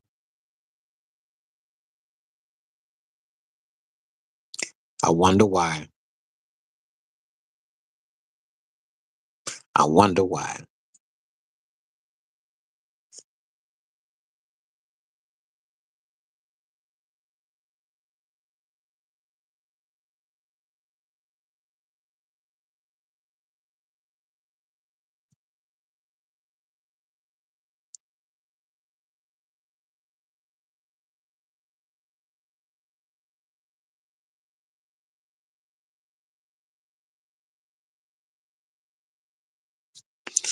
Yeah. Well, the thing is that you can't tell it and keep saying you're joking, and then you don't come across offensive. But it just goes to show you that just because someone is a parent or someone doesn't mean that they don't have that in them. And that's one of the biggest false narratives that people got, this delusion. Slave masters had black kids too. That's why we have what we have in America and through Europe and stuff. But no one wants to tell the truth. Don't mean nothing if you still got them same hangups and those biases. But that's what got normalized. The sad core reality.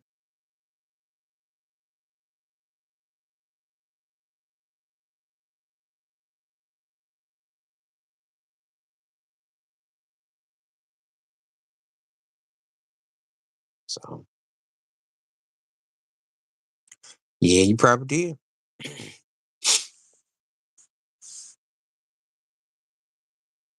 Because folks got to use privilege to do stuff, but they didn't acknowledge.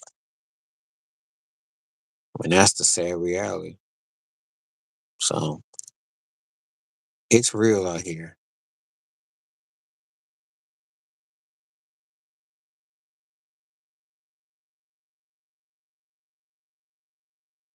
It is real. Yeah.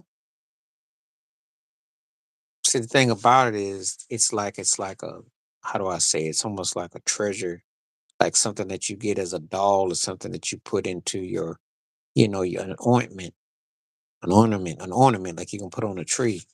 And then the problem is that when you actually have to deal with the realities, the experience of it, then you get, oh, I didn't know that came along with it. I mean, like, what did you think? So, like, it's treated like an ornament and it gets used like an ornament. So he spoke from the heart,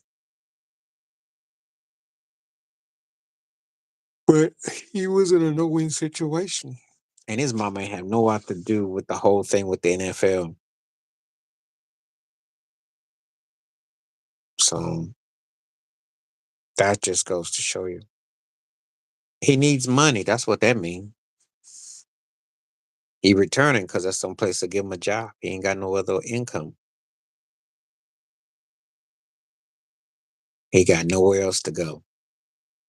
He has no real TV connections. He can't make no movies. He old dude. So that's where he got to go.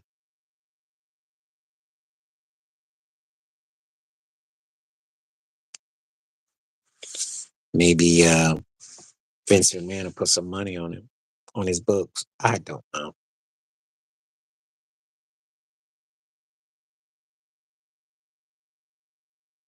Yeah, because wonder why.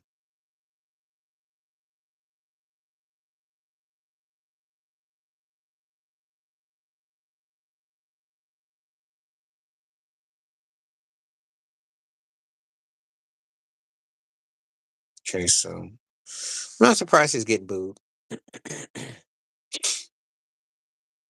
The fact that he can still walk in the ring and still have a career should tell you all you need to know. How he's been sold to corporate. So, but I'm not gonna waste my time seeing his big goofy banana self. You can forgive anybody of most things, but if they continue to form a pattern where they're hateful and spiteful, what are you supposed to do? What are we supposed to do with that? You know? And when you say that, you eventually can't be asking people who have been impacted by what you do and your actions. Because he cried like he was so pathetic. He really was pathetic. Steph is younger than LeBron, and Steph has showed more leadership than LeBron. How are you gonna sit there and part your lips to say that when LeBron has a better supporting co-star than Steph Curry's had since Durant left? Make it make sense. Because Anthony Davis is gonna get more notoriety than Klay Thompson and Draymond Green almost put together. Am I making this up or not? Because if AD goes for 30 and 10 or so, or 30 and 15, that's better than Clay and Draymond put together. Am I missing something? A guy that's considered a top 75 player? Did I miss something? So Wilborn sounds like y'all know you're bought and paid, just like all y'all bought and paid. That's why I waste my time. That network is a joke. Heck yeah. Heck yeah. Oh man, look. Especially if 80 is motivated. Heck yeah. In a New York Minute. 80 playing with Tyler Hero's an upgrade than playing with Austin Reeves. Duh. Duh. 80 getting 80 getting 80 getting they will attract so much if they was to pull that off. Yeah, you do it. Because I got a feeling that a change of scenery would do AD jolt him one way or the other. We find out in the next 2 or 3 years if he's one of the greatest or he's one of the most overhyped. We sure would. I don't like him. He's playing consistent. Hear what I'm saying. He's still second tier. He just playing better effective because he's scoring. I still think he could be trade bait. I just think that he's playing like he's paying to his contract, you know. And he's had to step it up because Jimmy Butler been hurt, and they all shoot threes now. So that's all.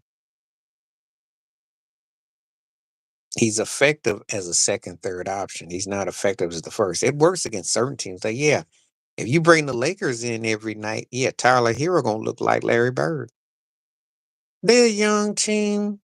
They fun to watch, streaky, you know, but there's no drive. I don't see that they took that loss to Dallas like they're going next level yet. I think they need a coach that puts a foot in their behind. I tell you, if they had somebody like Udoka, I'm telling you, or what Boston is doing, you gotta act like you driven. I don't think they feel like they driven. And Ant's still having fun. He's still a kid, but I don't think they feel like they driven though. They've been winning lately because I haven't been paying attention with the Sixers. That still don't mean nothing. They're not a top five team in the East. So what does that mean? They're not beating nobody that counts. Yeah, but they're not beating nobody that counts though. They got some. Milwaukee is too. But if we were looking, the most dangerous team that you could see in the East that's not named Boston, Cleveland, or New York is who? Charlotte. No, not Charlotte. Orlando. Orlando's the most.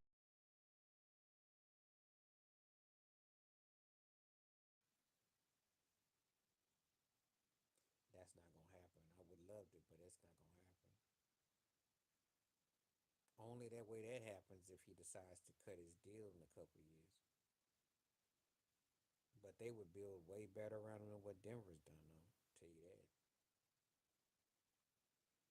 Denver is kind of squandering, though. I got 15 more minutes. I'm gonna be on for 15 more minutes. Okay. Can you hear me now? Might be my time to go. Give me a one if you can hear me. If not, can you hear me? Give me a one if you can hear me. If you can't,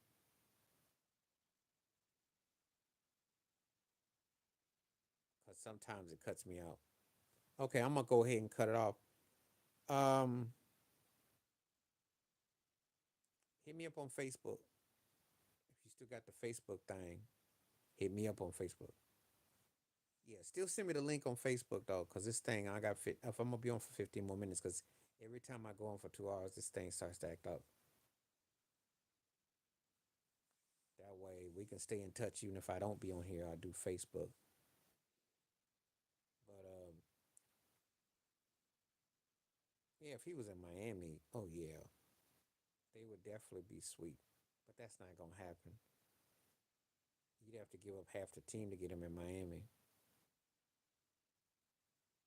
But in 2 years, he might be available. Giannis might be available. I don't know. Somebody will be available. Got a feeling they'll make a move.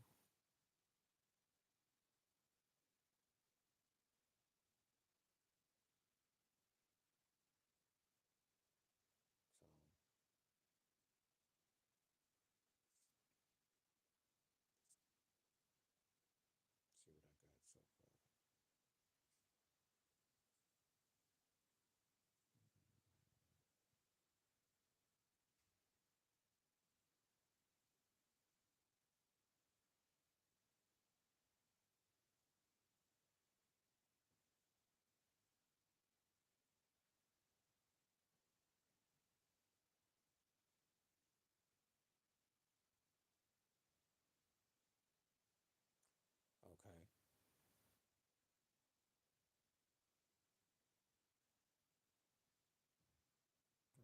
think I don't know if I can catch if you're still on or not.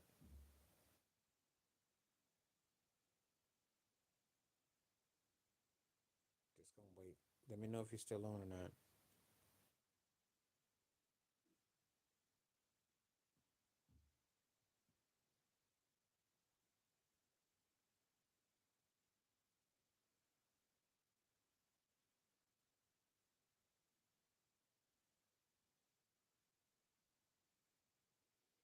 Okay.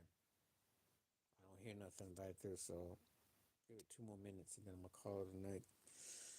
Been on for 2+ hours. Appreciate everybody coming through. I'll be back on tomorrow, and I'll go from there.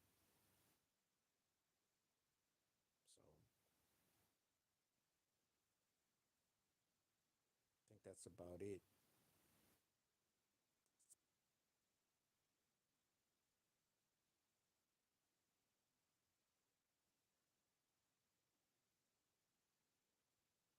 Okay, let me see what I got.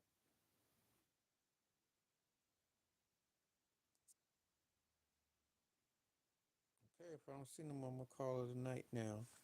It's gone quiet, so we had a good run, a little bit of good run. So anyway, please like, subscribe, stay safe, stay blessed, and we're gonna see what happens. All right, I'll catch you next time.